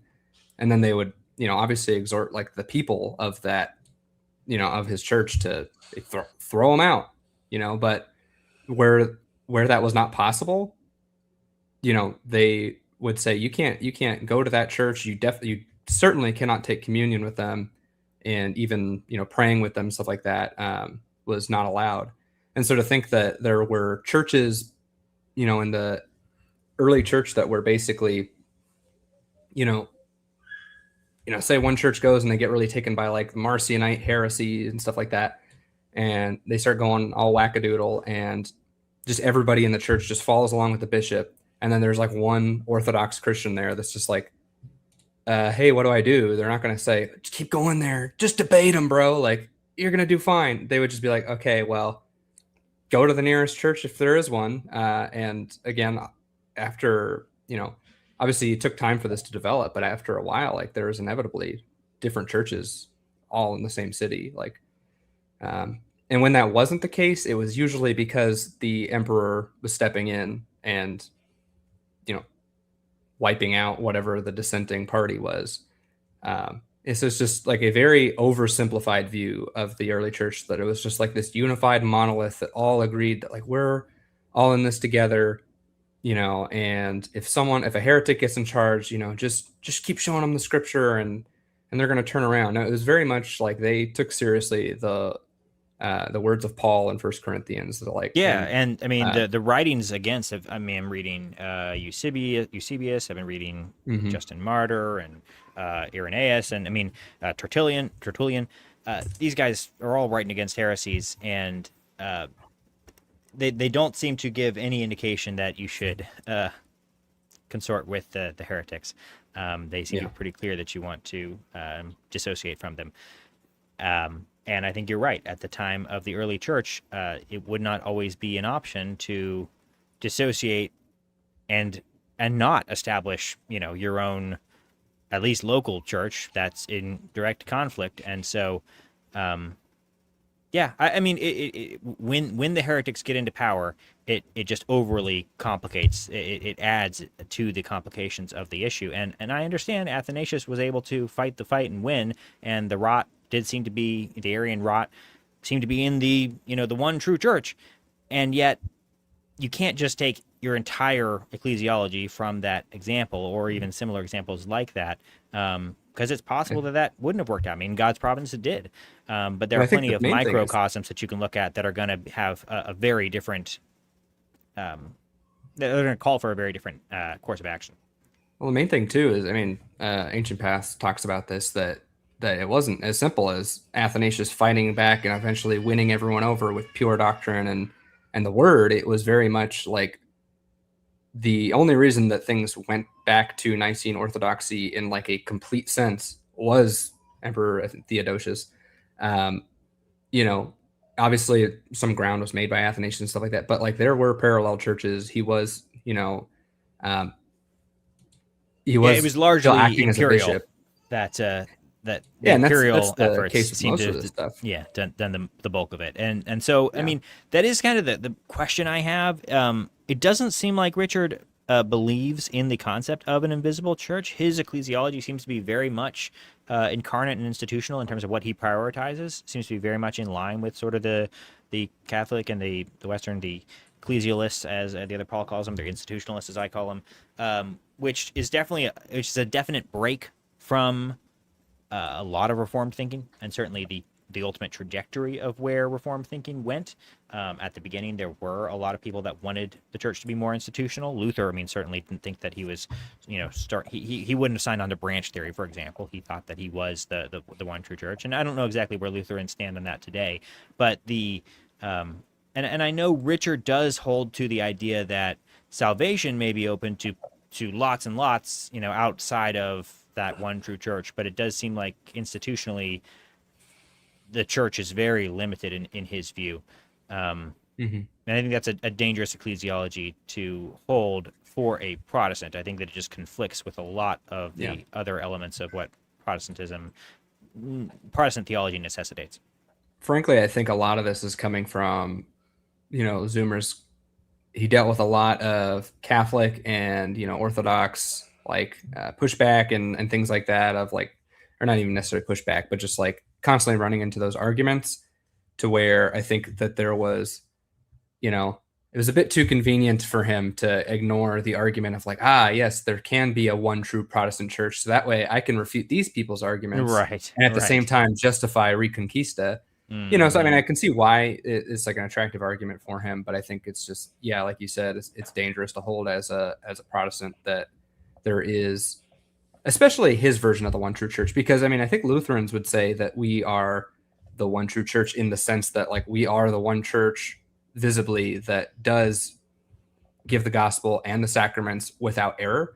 But we would also not say that other churches are not churches in any sense. The gospel, kind of a fullness of truth. Exactly. We're not one true church as in we're the Ark of Salvation to which there is no salvation outside of it, kind of situation. It's never been that way, unless you ask like Kalov or some of our more extreme theologians and stuff. But look, if you don't have this little piece of paper that says you're a card-carrying member of the Lutheran Church Missouri Synod, just not getting into heaven. Exactly. But I think the visible and invisible like distinction is just getting really messed with, with Zoomer. And then I don't know if you guys can hear my baby crying in the background, so sorry. It's okay. It's a good sound. Yeah. Churches are better with those sound. Do Lutherans talk about visible distinction? Is that something that they have a We clear just kind of theology on uncomfortably it? say wherever the word is rightly preached and the sacraments rightly administered, and then we don't talk about it much anymore after that. Yeah, I mean there is a visible invisible distinction. The invisible church, we would just say, is like obviously the fullness of all believers that are saved, no matter where they are. And then the visible church we would define as where the gospel is preached and the sacraments are administered, because that's where you can see where it is. Luther has a quote that's like, even a small child, like a 6-year-old child, can tell where the visible church is because it's holy believers and lambs, like hearing the voice of their shepherd or something like that. To where it's just like, the Roman Catholic Church back then, in some sense, some of the Roman Catholic churches would have been churches because, the sacraments would have been administered. We can see that there were people like Staupitz, who was Luther's, mentor in the Augustine, and he stayed in the church, in the Catholic Church, but would have. And he had great advice for Luther on a lot of stuff, and he had errors and stuff, obviously too. But there's just a distinction to wherever the gospel and sacraments are, like even if there's errors around it, God is powerful and He is going to work in spite of those errors. Those errors aren't good; they're very dangerous, and they can destroy people's faith. But it doesn't always necessarily. Luther and Calvin were both in alignment on that. I think Calvin did, later on become a little bit harsher about some of Reform Renegade did become a little bit harsher about some, especially of his like French compatriots who just stayed in the church out of seeming convenience. When he was like, "Come on, like the water's warm over here. If you're aligned with us theologically, you should actually join us." But I think they both consistently had that view. And by the way, I heard Jay, I believe, arguing with Jesus and whatnot, or maybe it was another Catholic, but making fun of them for essentially holding a view of propping up the visible invisible distinction from a Catholic perspective, because Catholics also do hold this. They will have varying degrees of how much they're willing to talk about it, but this is a age-old going all the way back, really, all the way back. I don't see how you get around the distinction. Tradition. Yeah, you got to hold the distinction. The only question is, which do you prioritize? That's the difference between the institutionalists and the Protestants. And whether you prioritize a spiritual union or whether you prioritize the institutional affiliation. Yeah. So it is very odd. The Catholics will still talk about it, although somewhat shyly. And the Orthodox will just reject it out of hand, and say, well, even when talking to Catholics, we'll say, well, that's a Protestant thing. You're Protestant now because it's like, no, it's not. Are you just lying, or do you not know that this is a part of church teaching throughout history? Which, I mean, I guess you're free to reject if you want, but don't act like this is just some Protestant innovation. We just talk about it more because it's kind of essential to our ecclesiology. So obviously we're going to emphasize it more. Yeah. But, constantly being forced to justify it to Catholics. Exactly. Yeah. All right. Any more thoughts on that before we move on, Josh? Yeah. I guess the other part, like I've said, but I think Redeem Zoomer really gets wrong is just his version of is if you look at his ultimate goal of Reconquista, it's to have this big pan-Protestant, one true church of, the Protestant mainlines. And he justifies it saying, yeah, they're one true church, just like the Orthodox are, because they're different churches, different jurisdictions and stuff, but they're all in communion with each other, at least indirectly, and all this stuff. First of all, I would just say that historically, definitely at least for the Lutherans, but even some Reformed, to my knowledge, that they would not have communed with each other. Right. They did not view themselves as holding the same confession. Certainly it's nice that they do now, but it is an odd argument. Well, it's not even nice that the they one do. True church is these 7 mainline denominations. It's like, wait, the one is 7. Are we pulling some Trinitarian math here? How does this work out? And I've heard some I think even Doug Wilson actually helped Redeem Zoomer articulate this better, where it's kind of like the case where you have the missionary go to the foreign land and you've got the polygamists. And the first generation of polygamists, you don't make them divorce their 7 wives. You make them you allow them to keep all 7 wives. And then the next generation, you say you enforce the 1-wife rule. It's something similar, like of that type of practical nature is happening here in America, is the way he's articulated it, which I guess makes sense, but it still does create sort of an odd juxtaposition of ideas. Yeah. Well, I think the funny thing too is like he acts like, oh, they're all in communion with each other, and it's very similar to how like the Orthodox are. But it's the only reason these churches are in communion with each other is because they don't believe anything, and what they do believe is the shared belief that like, you know, Scripture basically means nothing, and we all should just be, you know, gay and I don't know, like fund abortion clinics and crap like that. And it's like literally every single church that he has on his like 7, you know, mainline denominations that are part of this one true church, like every single one of them is completely wacko liberal.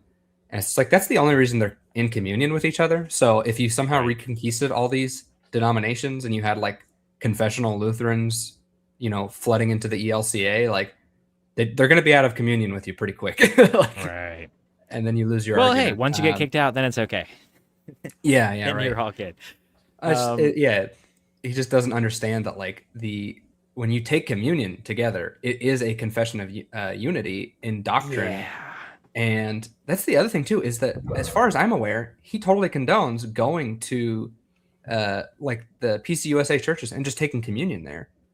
And it's like, even if you found the most conservative PCUSA church that had like a male, you know, pastor that was totally Orthodox and like it was just indistinguishable from a PCA or OPC congregation, I mean, you're still technically in communion with all of the other PCUSA churches. So because you're part of the PCUSA institution, associating with heretics. Yeah.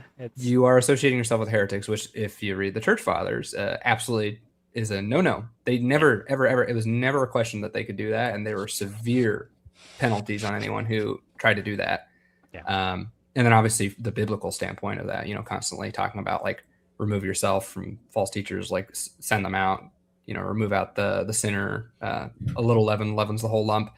You know, and I don't know, I'm pretty sure Zoomer has said stuff like, oh, well, you know, you can receive the sacrament from a woman priest and it's not ideal, but like if she's the pastor, then, you know, God can still use her, or else you're a Donatist. And it's like, if you're talking about baptism, yeah, you can get baptized by a woman. And if you say that that's invalid or like a sin, then yeah, that's Donatist. But with communion, it's different because it's confession of unity. Right. And so if a woman is giving that to you, then you're confessing unity in that doctrine. And it's just, to him, I don't know, communion is I don't know, maybe. Well, this is just kind of meaningless. Goes back to the way I started. I don't know if you were able to listen to the beginning of the stream, but I opened with just a brief explanation of the distinction between biblical theology and systematic theology in terms of these schools of thought and how hermeneutics and biblical interpretation is conducted. And Redeem Zoomer is a great example of someone who takes his system and reads all of Scripture in light of that system. And yeah. I think that he needs to be challenged by the biblical theology side, where it's like he needs to be challenged by these passages as well as the church history historical perspective.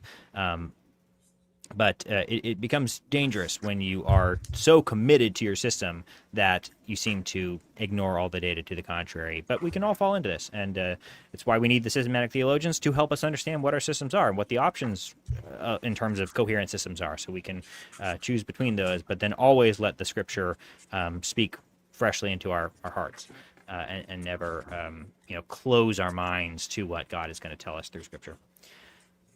All right, moving on to Gavin Orland. Making good progress here. I think we're actually going to get to all of our topics. This is good. Hey. So this one I thought this is our last one, right? Yeah, I think it is.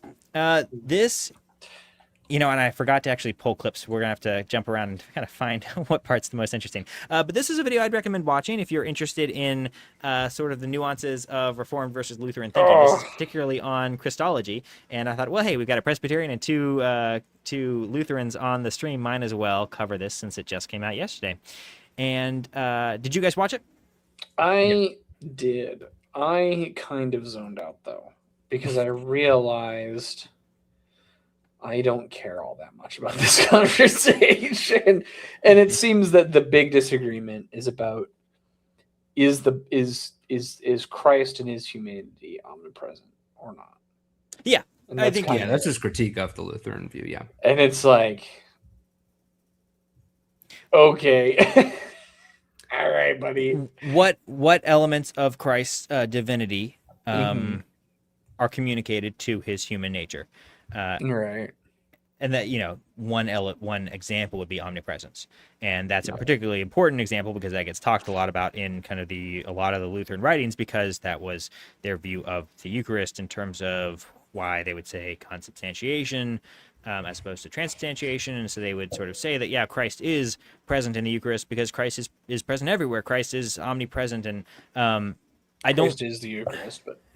Right. So I'm not clear exactly. I get a little bit confused historically, understanding reading Lutherans is very challenging because there's a lot of different gradations of Lutheran thinking. There's a lot of different kind of dispensations of thought. You even just in the first few generations, right? Even Melanchthon seems to differ decent amount from Luther, and then you get sort of sects that break off and take more of a Melanchthon route and more of a just sort of an old school Lutheran route, both obviously saying that they're following Luther. And then you sort of get this quietism, this pietism coming in as well. And so Lutheran history Lutheran Brotherhood. Yeah, it's very challenging for me to really understand what Lutherans actually believe even today, it being a somewhat diverse group. And obviously Presbyterians aren't immune to this critique either. But having Lutherans on the channel is helpful because now I can just ask you, what is the modern day Lutheran perspective on the Eucharist, putting aside this sort of Christological issue? We'll get into that in the video. But in terms of, obviously Calvin would say something like true presence, and we could explain what that means. Do Lutherans, are they more or less on the same page there? Or would they say true presence is a fine way of articulating, but there's a better way? Or would they disagree with that? How do Lutherans articulate what's going on? Okay. We would call the true presence, we would say that the Presbys, the Reformed, they believe in the true absence. One of my books back here, Confessional Dogmatics. This was like, I didn't expect to have a dogmatics book be a comedy book. It was really funny. The guy says, in the Reformed view, the Holy Spirit operates, so to speak, a celestial chairlift to ascend the faithful to Christ so they can feed on him spiritually. And now celestial chairlift is, I'm just going to say that whenever I meet a Reformed person. I'm just be like, that's what you believe, huh? And now you have, there you go. But no, the Lutheran view would be that, that like Jesus Christ is truly present with his body, very similar to the Catholics. This is not something that would be in our like confessions or anything, but we definitely would agree with them that like Jesus Christ is present, body, soul, and divinity. Like all the entire Christ is present in the Eucharist, in each Eucharist. But Catholic explanation of that relies pretty heavily on Aristotelian metaphysics and really only makes sense in the context of Aristotelian metaphysics. Do the Lutherans accept the Aristotelian metaphysics in the same way? We are more kind of squishy on that. It's not even that we're squishy necessarily. It's first and foremost, I mean, you could theoretically be a Lutheran and believe in transubstantiation. You're just going to be like, most people are going to disagree with you on it. It's more so just the dogmatizing of like, hey, you have to believe in this specific Aristotelian. It's me. I'm that one Lutheran that leans more towards transubstantiation. I mean, I would lean away from it because of the scriptural arguments of just like, hey, even after consecration happens, it is still referred to as bread and wine. I'm not wholly like transubstantiation. It is means is. It is the body and blood of Lord and Savior Jesus Christ. Does that necessarily commit you absolutely to Roman Catholic transubstantiation? There's also more to Catholic transubstantiation that I don't think I agree with. Because I've been reliably informed that it depends on what the definition of is. Gosh. So I hate to side with the Clintons on this one, but does not. I mean, I think does not really mean is.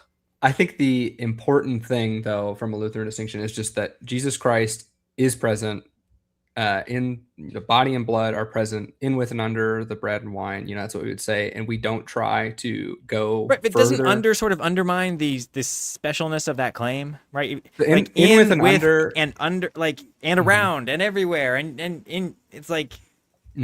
So in under, I think in this scenario wouldn't mean like physically located, like the Eucharist is here and Christ is underneath it in a spatial 3D sense, but in under as in like underneath the surface, like underneath from what you can see. And again, in, with, and under are like they're not terms that are made as like this is where it's in, and this means, and in the bread means this, and then with means another thing. No, in, with, and under, it's like let's just throw out 3 general terms and just say we're going to leave it vague. And the reason we leave it vague is just because, because it's just like, well, Scripture doesn't tell you exactly how it happens. And we would just ground it all in the power and divinity of Christ. That, well, obviously he can do that. He multiplied the bread and fed 5,000 people, and he can do whatever the heck he wants. So if he wants to place his body in with the bread and his blood with the wine, if he wants to make himself present there for us, he can do that. He's God. So here's and we're a not going to question. say, here's how this happens exactly. Fair enough. I'm cool with that kind of mysticism. I accept a certain amount of that. Calvin did as well. The question, I use mysticism in a technical sense, not as a derogatory term at all. Appreciate it. The one question that I have that actually ties into this Christological conversation about Christ's human nature. In the Last Supper, or the first instance of the Eucharist, so the first supper in a sense, was Christ's body present in the bread and the wine in the same way as it was afterwards? Yeah, we would say yeah. Yeah, I mean, I think the Catholics would too, which is very interesting to me. Yeah. I mean, obviously it doesn't, like, people go, well, how could that happen? Because he wasn't sacrificed yet. But then again, we have to remember that Jesus Christ is God, and the human nature of Christ is so united to the second person of the Trinity that, like, he's outside of time, in the sense that if Jesus Christ wanted to make his ascended, post crucifixion, death, and then resurrection body, if he wanted to make that present in the Eucharist before that stuff had even happened temporally in our world, like, he's totally capable of doing it. God is utterly outside of time, so it's kind of silly to say that he couldn't do that. It's confusing, certainly. Now, one question that I have, this is sort of I have a more detailed way of asking this, but just sort of a general articulation. What if we're talking about something, we don't believe, just to borrow the Aristotelian metaphysics, that the accidents have not changed. In other words, it's not transformation, it's transubstantiation. I know or consubstantiation, it's not conformation. The form remains the same, so it's still the bread and the wine are still present with it. Would you guys say that? Would you say that the bread and wine are also present, or only the body and blood of Christ after the? We would say they're also present, and that would, I mean, generally speaking. Less, yeah. But yeah, the consubstantiation thing gets thrown around a lot, and I think the general thing is what we definitely has never been said in our confessions, and no one has ever claimed consubstantiation. That's actually a term that was used against us to say, hey, you guys believe this, from Rome, to say that they believe in transubstantiation. They say, well, if you think that the bread is there and the body and blood are there, then you're doing consubstantiation, and then you're mixing the Godhead with bread and wine. And that was their accusation. It's like, no, we would say that it's very similar. Key thing is similar here, not the same as the hypostatic union, but it's similar to the hypostatic union in that the bread and wine are present and the body and blood are present. And just because the body and blood are there doesn't mean that it has to replace the bread and wine, but they're not mixing together, Okay, fair enough. My question is, in both cases, the way in which the body and blood of Christ are present in the elements is through some sort of metaphysical presence, and not the accidental presence. So regardless of exactly what your precise metaphysical presuppositions are, whether they're Aristotelian or Platonic or whatever, what we're describing is something metaphysical, not physical. No one says that you're physically eating the body and blood of Christ. You are metaphysically eating the body and blood of Christ. Some people would throw around the term physical, but Yeah, I know what you mean by transform physical, it into modern language where we would all reject that you're physically eating it in that sense. It's and called capernetic eating. Yeah, like right. I am chewing and masticating the red, right. blood cells and capillaries of Jesus Christ. Like now, eating it in a divine, mysterious way. That would be more. We would still say physical. Yeah. Exactly. Mastication. So my question is, long-winded as I am, how is that really all that different from just saying spiritual? Like if we're talking about something that's just metaphysical, couldn't we just sub in spiritual and call it a day? Like, isn't that also correct? If we're describing something that is metaphysically present, couldn't you say spiritually present? And aren't we almost, if not actually saying the same thing? Throw in a little mysticism and we're just all saying the same thing? Sure. I mean, I think you could make enough distinctions by saying spiritual that you maybe mean something similar to what we mean, but it would just, at that point, it would just be kind of pointless. But that's the point. If you're going, like, I get why the Thomists would disagree, because they go into the metaphysics in detail, and so they might be willing to say, sure, if you depending on how you define spiritual, if you define it as we would define metaphysical with all these distinctions, then sure, we agree. But now you're just using different words to talk about the same thing. But for the sects that are a little bit more mystical in our view, it feels like without a precise metaphysic, I'm not sure why we're emphasizing the disagreements. Here's a key distinction, because I think it's very obvious that Reformed means spiritual in a way that is not the same as us, because we can see that use of spiritual being, we can see that use of spiritual being used in Scripture when, I think it's in First Peter, I believe, where he talks about what is sown, is perishable seed, and then, what grows out of it is imperishable seed. And he talks about we'll be resurrected with a spiritual body, but he means a spiritual body. He does not mean that we're going to be resurrected and just be spirits without a body. No, he says it's going to be a spiritual body, not like a fleshly, carnal, sin riddled, deathly, or subject to death body. It's going to be a spiritual body.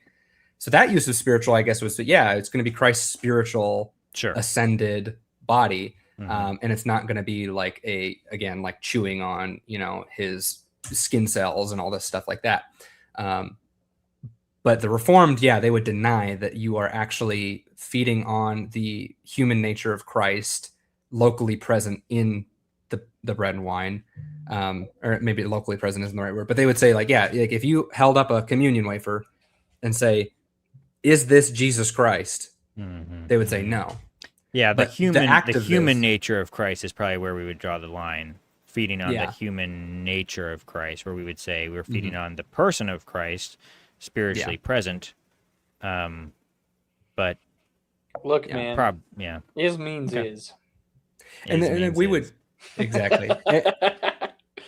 And our main problem with that is, and that's where the whole Lutherans call the Reformed Nestorian thing, is because we would say it's kind of the same thing that Nestorius wanted to say about the virgin birth and everything, where it's just the divinity is so he didn't want to say that the divinity wasn't born in any sense, but it's just I don't want to say that the divinity was born of Mary, that God was born of Mary, so we could just say that Christ was. And it's no, these two things are, the human nature and the divine nature are so united that every single action done by Christ, at any point in his, life on earth and any time outside of that, is done, obviously pre-incarnation, different, but since the incarnation, anything done is done as both Christ, as both God and man, though obviously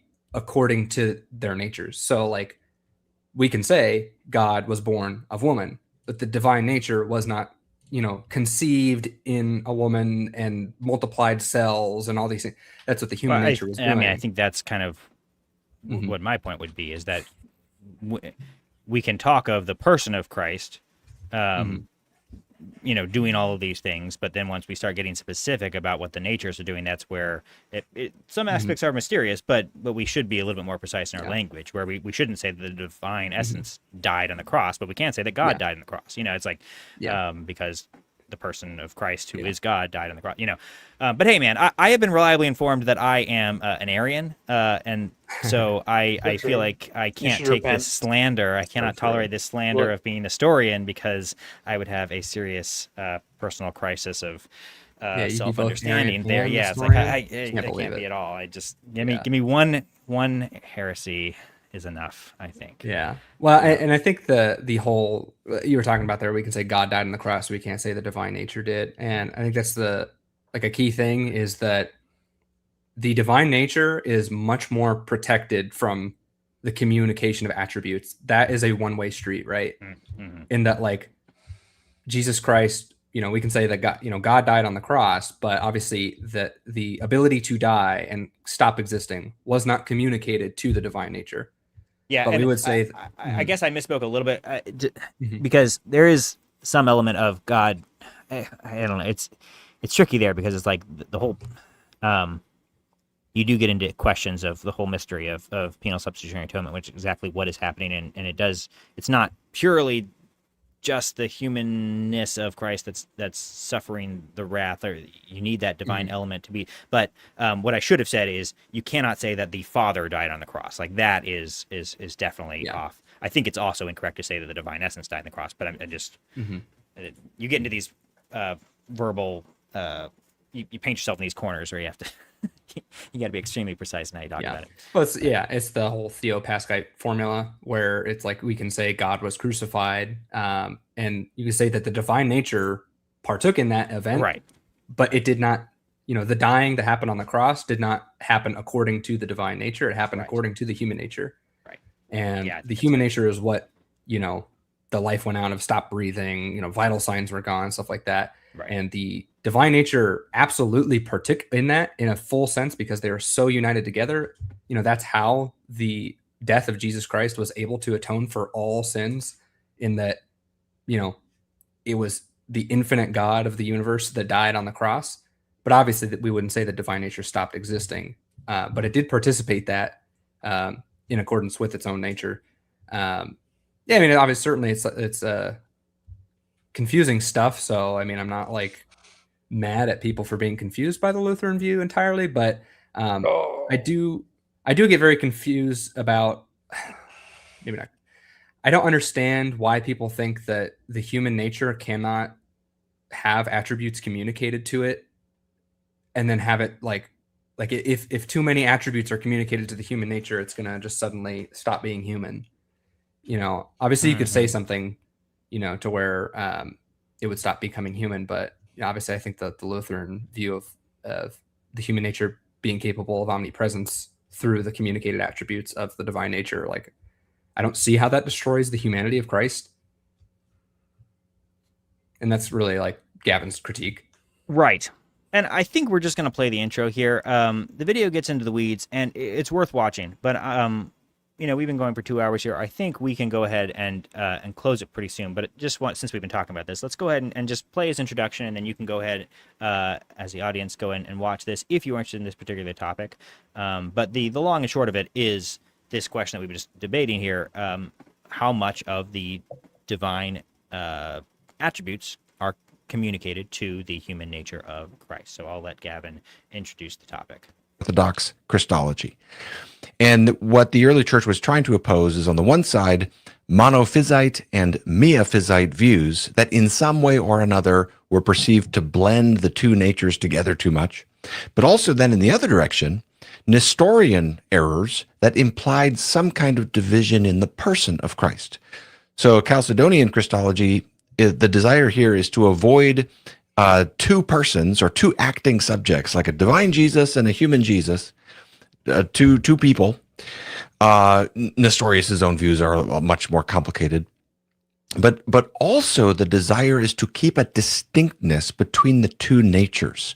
There's a real union between the divine nature of Christ and the human nature of Christ, but they remain distinct natures in that union. So you find this language that Jesus is recognized in two natures without confusion, without change, without division, without separation, the distinction of natures being in no way annulled by the union, but rather the characteristics of each nature being preserved and coming together to form one person and subsistence.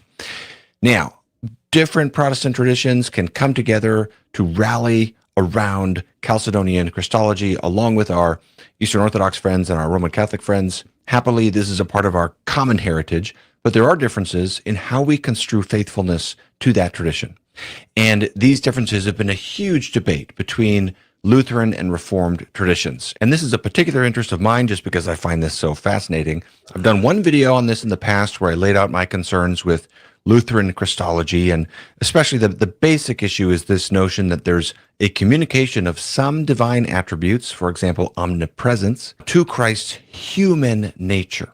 And this relates to the so-called genus maestaticum, a Latin term that you can see there on screen. This is the Lutheran teaching that there's a communication of divine majesty to Christ's human nature, typically including attributes like omnipresence, omniscience, and omnipotence. So, for example, Christ is in some sense omnipresent in his humanity specifically. And the Reformed position, in contrast to that, says we should posit attributes like omnipresence and omnipotence to the person of Christ, not specifically to the human nature. And there's a number of concerns behind that different conviction. One of them is to safeguard the integrity of the human nature. This is a real human nature. Human beings are not omnipresent. Now, in this video, I'm going to return to this. This will be the last video I do on this topic, very likely, even though I just find it personally interesting. And I don't know, the Lutheran versus Reformed relationship is just kind of fascinating, and it's edifying to get into it and try to, these two, both traditions are very rich and intelligent. You can learn a lot by trying to dive into this and follow the conversation in both directions. But I don't want to make criticizing Lutheranism a big topic of my YouTube channel. I'd much rather celebrate. I mean, if I were to put out a video on everything I appreciate about Lutheranism, it'd be 50 times longer than this one. This is really the one area where I have a real concern about Lutheranism. And so I hope it won't annoy my Lutheran viewers. If it does, it'll be the last time, because I'm not going to talk about this again. But so far as I can tell, my critique has been that I think they are unique, and I will say eccentric in their Christology. I do think they depart from the prior. So that's an interesting claim. Is that something that you would agree with, John?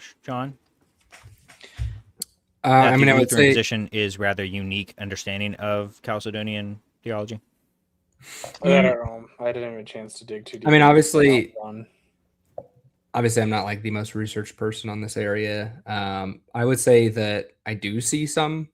I would say this, that certainly this debate between Reformed and Lutheran would not be something that is entirely like, one side has the consensus.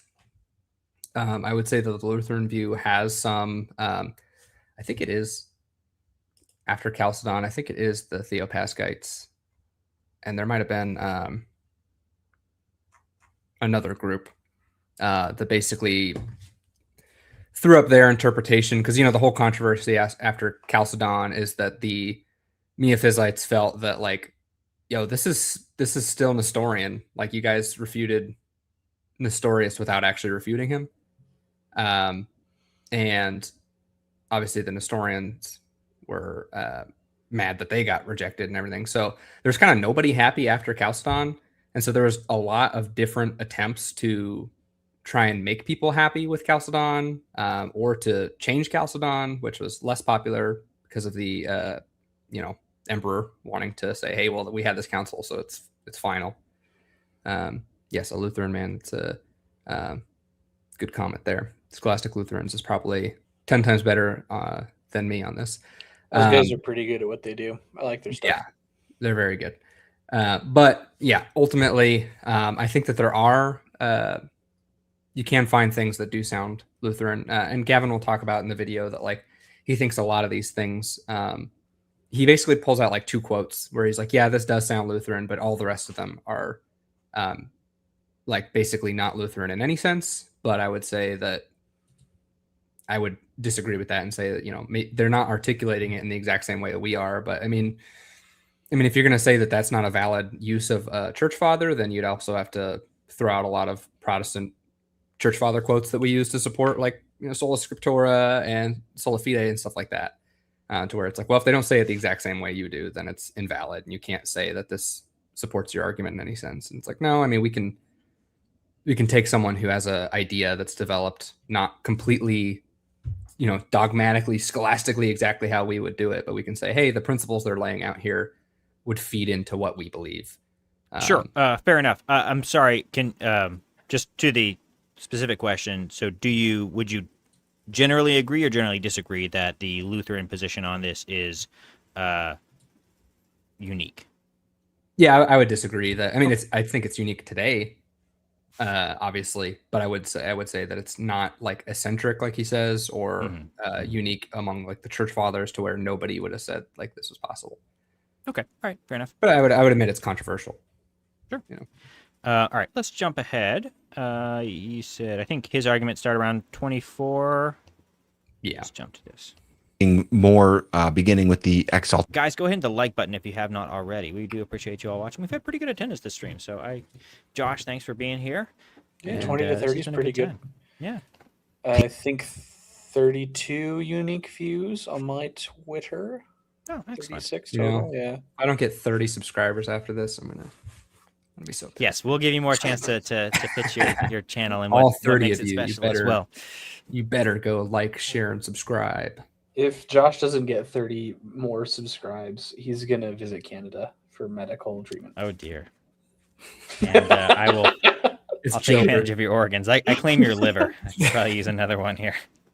Yeah, fair enough. Not just the incarnation.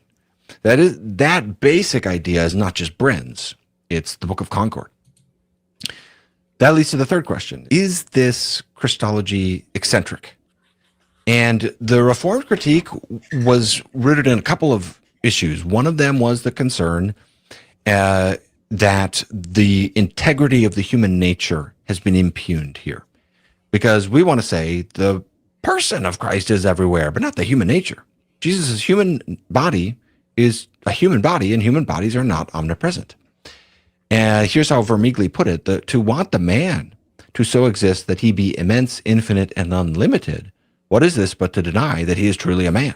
So that's one of the basic concerns here is you need to have 100% humanity, and that by definition means to be finite. So, I know you addressed that. You said you don't really understand why the Reformed take that issue. To me, that does ring true. It does seem like there are certain essential properties of what it means to be a man. I don't know that non-omnipresence is an essential property, but it kind of seems reasonable to say that it is. Mm-hmm. Yeah, I mean, I think the part that always confuses me about this argument is that it's like, okay, where do we draw the line as to what makes a person in that sense, especially when we consider that this person is fully united. Well, I mean, personhood is very different from manhood, right? I mean, once you start talking about personhood, now you're talking about the two natures, you know. Yeah. I should say nature. Yeah. What defines, human nature in such a way that human nature that has been completely united with the divine nature of Christ, that like it can no longer do this. Like, put it this way, right? I think there's a reason that Jesus Christ did not, during the feeding of the 5,000 and the feeding of the 4,000 and stuff like that, there's a reason that he doesn't just make bread and, fish out of thin air. Mm-hmm. I think he does that specifically to show that God has the ability to multiply physical elements in a miraculous way without those elements. But wouldn't he destroyed. be doing so in his divine nature? Wouldn't he be recalling on his divine and that's exactly what we would say about about how. Yeah, I mean that's exactly how we would. But that would seem to indicate that his in his human nature, he is only present, and where he exhibits omnipresence or omniscience or omnipotence, he is relying on his divine nature. And so You know, he can seem to teleport. Sometimes he seems to like pass through people and stuff. And so you start to see some of this omnipresent even in his time here on Earth. But when he's doing so, he's calling on his divine nature. And so that would seem to support the Reformed view that you are not chewing on the human nature of Christ in any way. Yeah, I would fight against that because, again, like we would say that Christ is only able to be omnipresent in his human nature because of the communication of omnipresence as an attribute from the divine nature. So still, its source is still the divine nature. We make the analogy of a fire and iron.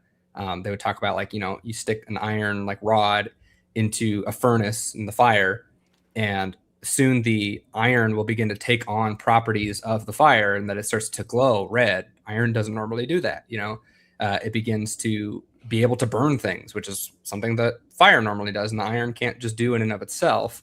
But it doesn't. Right, but it is in iron's normal nature to do that, whereas it is not in humans' I mean, normal obviously nature it's not to a be perfect- omnipresent. I mean, it's not in iron's normal nature here on Earth, I guess. I would say that to be able to burn things, it would only have that. I mean, it would only have that attribute because it had been heated up. Obviously, if you want to make the distinction, well, iron, most of the iron in the universe is in the core of a star, and it could, it's like, okay, well, that's not. We're working with a perfect, whatever. Like, but like if God knowledge, gave me the ability to read someone's mind, miraculously, I don't think we would say that I did so at all. That was a part of my humanness that did. I mean, obviously God would be the source. We're both agreeing on that. But it seems like my human nature would be completely left out of it. Like that is not part of what human nature normally does. God So I'm not gave you sure that why I ability. would do that in the person of Christ. God giving you that ability is obviously different than the nature, Me the being human nature God. of Christ. Yeah, the human nature of Christ being so united to where you could look at the man Jesus Christ and say that is God. I mean, like even just the fact that the human nature of Christ can be worshipped, which is something that could only happen to God. But we can worship the human nature of Christ, right? But obviously not, and it's like bare by itself. Right, it's somehow separated because of the divine nature. Yeah, it's communicated the attribute of being able to be worshipped. I mean, here's what I would say, worship the human nature of. We can worship the human nature of Christ. Even I think that's correct, because the human nature is still part of the person of Christ, who is God. I think you can appeal to the personhood, which I guess sort of indirectly appeals to the divine nature, but I don't. Yeah, we would just say you're making too much distinction, though, than to say that, like, oh, well, I could then worship Jesus Christ in his human nature, but like not, like that there's this distinction basically that we couldn't do that, I don't know, we can't worship his human nature, because that's what we would be saying. Your view of the Eucharist was saying that we're not feeding on Christ's human nature would be the same as saying, well, we can worship Christ, the person, but we can't worship his human nature because that's a human. I mean, that's what I would say, that's the more close analogy to the Reformed view. Right, I would say that we are feeding on the person of Christ, but not the human nature of Christ. Yeah, and so that would be because the same of what as human nature is. I mean, I think it ultimately does. It seems to come down to an understanding of what are the essential properties of human nature. I think that's what we're probably disagreeing on. So, but I mean, yeah, would you say it's an essential property of humanity to be able to be worshipped? Like, no, I mean, that's an essential property of God alone. God alone can receive worship. And you would say that, okay, like, again, if you're saying, well, we don't feed on the human nature, we just feed on the person of Christ, because the human nature, can't receive the attribute of omnipresence, we would say, okay, then what's stopping you from saying, I can't worship Jesus Christ in his human nature?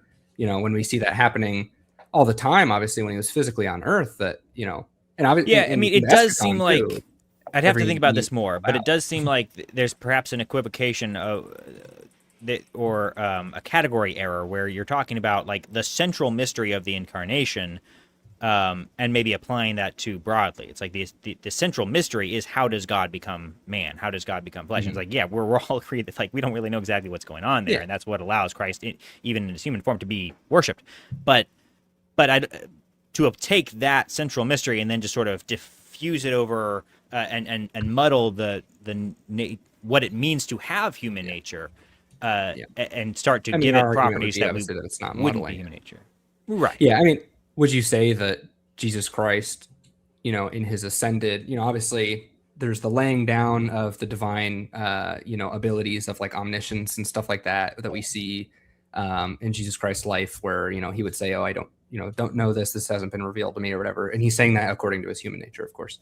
But after the ascension, we would say that Jesus Christ, the man, is he is also omniscient, because that has been communicated to him fully by the divine nature, right? Like you wouldn't meet Jesus Christ standing in the flesh and be like, oh, hold on, let me consult the divine nature to see if what the answer is on this thing. We would just say that Jesus Christ, the man, he knows those things. Right. The glorified state is different, but that's an interesting point, because so then perhaps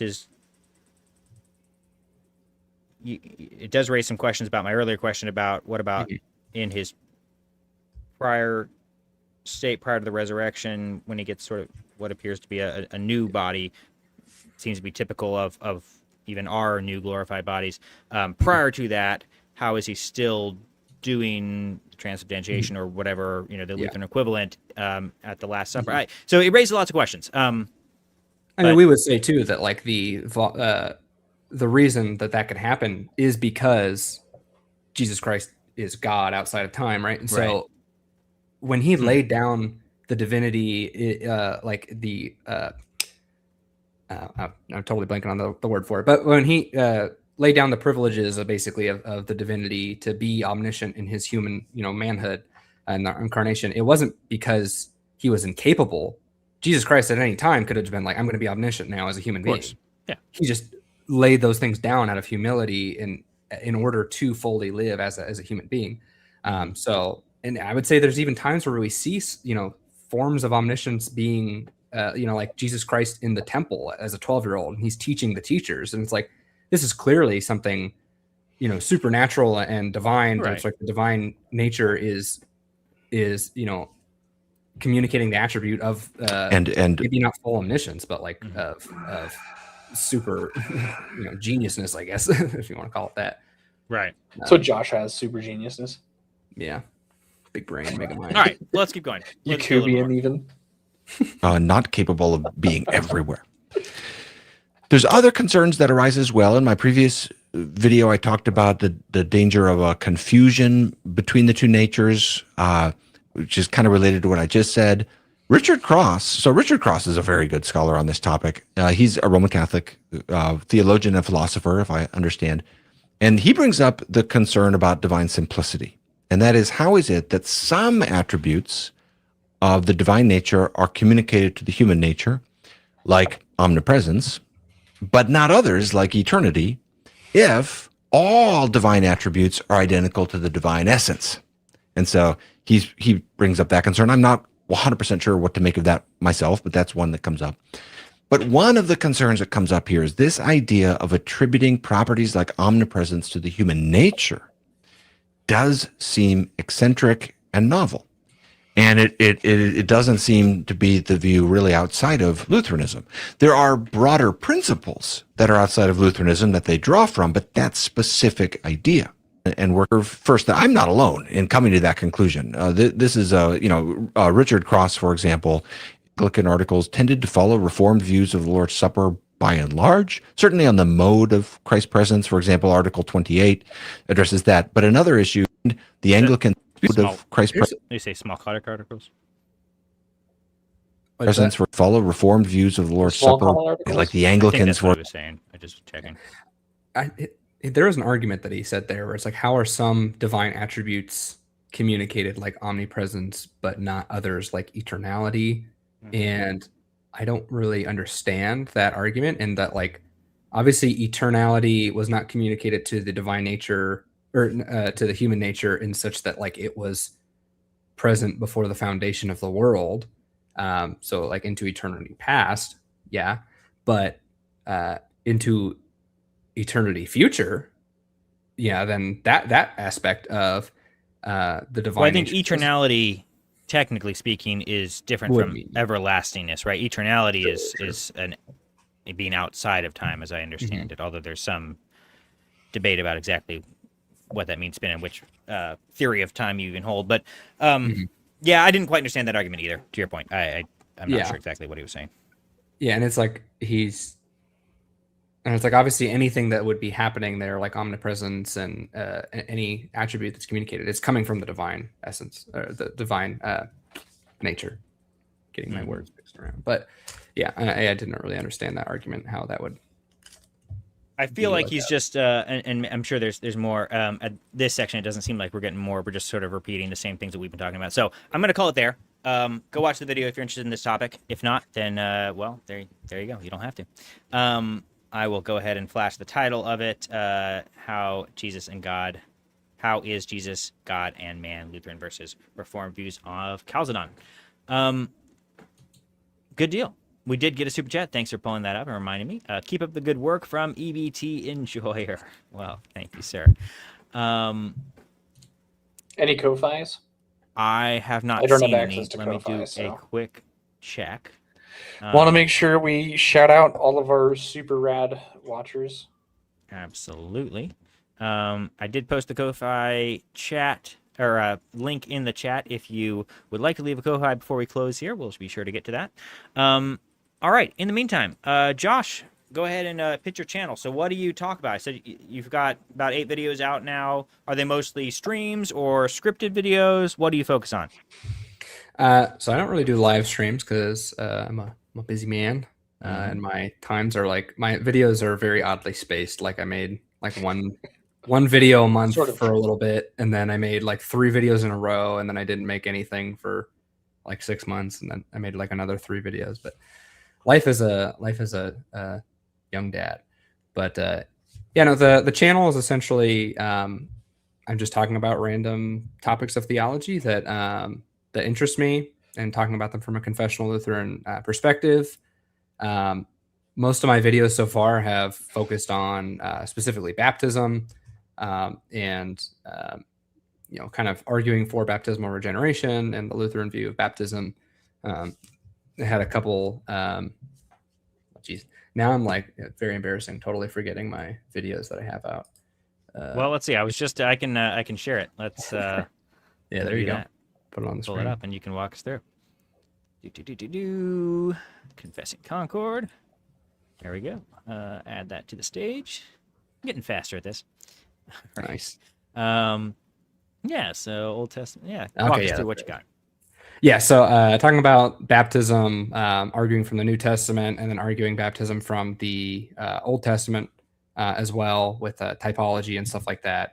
And then also with Pastor Brian Wolfmueller, who's like a pretty big Lutheran YouTuber, doing a series on problems with non-denominational ecclesiology, and just, you know, the churches in general. So obviously a lot of other topics that are getting thrown in there as well, like with the sacraments and different things like other that. Josh in there, Bolton.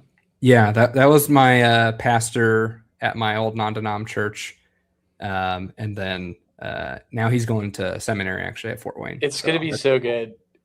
Dude, yeah, I don't know if you can see the thumbnails. Can you pull one of the thumbnails up with Josh Bolton? Any of them ones with 2. Which one? Any of the ones with 2, even the one with Brian Wolf. You can see him on there, yeah. Yeah. That's Josh. Hey Josh, thanks for coming on to confess. This is gonna be so funny because, as you can see, Josh Bolton comes from an evangelical background. He looks like a quintessential elder millennial evangelical pastor. Yep. It's going to be so funny to see him in vestments. It's going to be the best thing. I think he's going to fit right in, man. Oh, he's going to be so good. He's going to be a fantastic pastor where he goes. The aesthetics of it, of the millennial haircut and the millennial glasses, and he's all fit, and then he's wearing the stole and chasuble. It's going to be so good. It'll be very funny. Yeah. That man is he's very, very smart. He actually got fired. What got me into the Lutheran Church officially as like being a member of the Lutheran Church was, we were at the non-denom church, and it was like, okay, we had both kind of come around to just Lutheran beliefs, but it was like, okay, we don't want to just like dip out on our church because we have friends and family going here. my brother is actually the youth pastor now, soon to be like second campus pastor at that non-denom church. But so very involved in that church. So it wasn't like, okay, we're not going to just dip the second, we believe something different. I also had a wife, to think about too, taking her away from everything. But then, had my baby and was like, Josh, well, we believe in infant baptism. Can you baptize my baby? And initially he said yes. And then he was like, oh, let me check with the pastor. And then the pastor said no. And then they talked about baptism, went back and forth. And they basically said, well, you either have to not teach, baptismal regeneration, monergism, all these like things, or we're going to fire you. And so he got fired. So yeah, there you go. A valid leaving, not schismatic. Yes. You guys were yes, he were did kicked get out. literally fired. So yeah, I know, dude. I'm a got the RZ stamp of approval. Church. Yeah. Congrats. Alrighty. We got a question saying, "Are you guys open to reviewing a video called "The Best Protestant Argument Against Catholicism Answered"? It's by Ethan Muse, steel manning Prot arguments and refuting them. Yeah, I mean, it sounds like something that's right up our alley. So I will look into it. Yeah, throw the link if you can. You might not be able to. If not, let me just take a quick picture. Even if you just drop it in the comments later. Or better yet, join the Discord, which I put the link in the chat, and put it in there. And we actually have a page on the Discord server dedicated to clips and topics for the show. So if you want to be part of the conversation before it happens, as well as impact the things that we cover, join the Discord. I don't know why I can't talk today. All right. I think that's everything, guys. Thanks for coming on. Yeah. Josh, really appreciate you filling in. John, as always, thank you for being here. Josh, I know we've got plans to maybe include you in a future stream we're working on, so we'll keep working on that in the back end. But good to have you on. It's been a great conversation. Really enjoyed it. Yeah, thank you very much for having me on. It's an honor. And, absolutely, yeah, always fun. All right, well, gentlemen, I think that concludes the show. Everyone, God bless. Have a wonderful night. Thanks, guys. Have a blessed evening, everyone.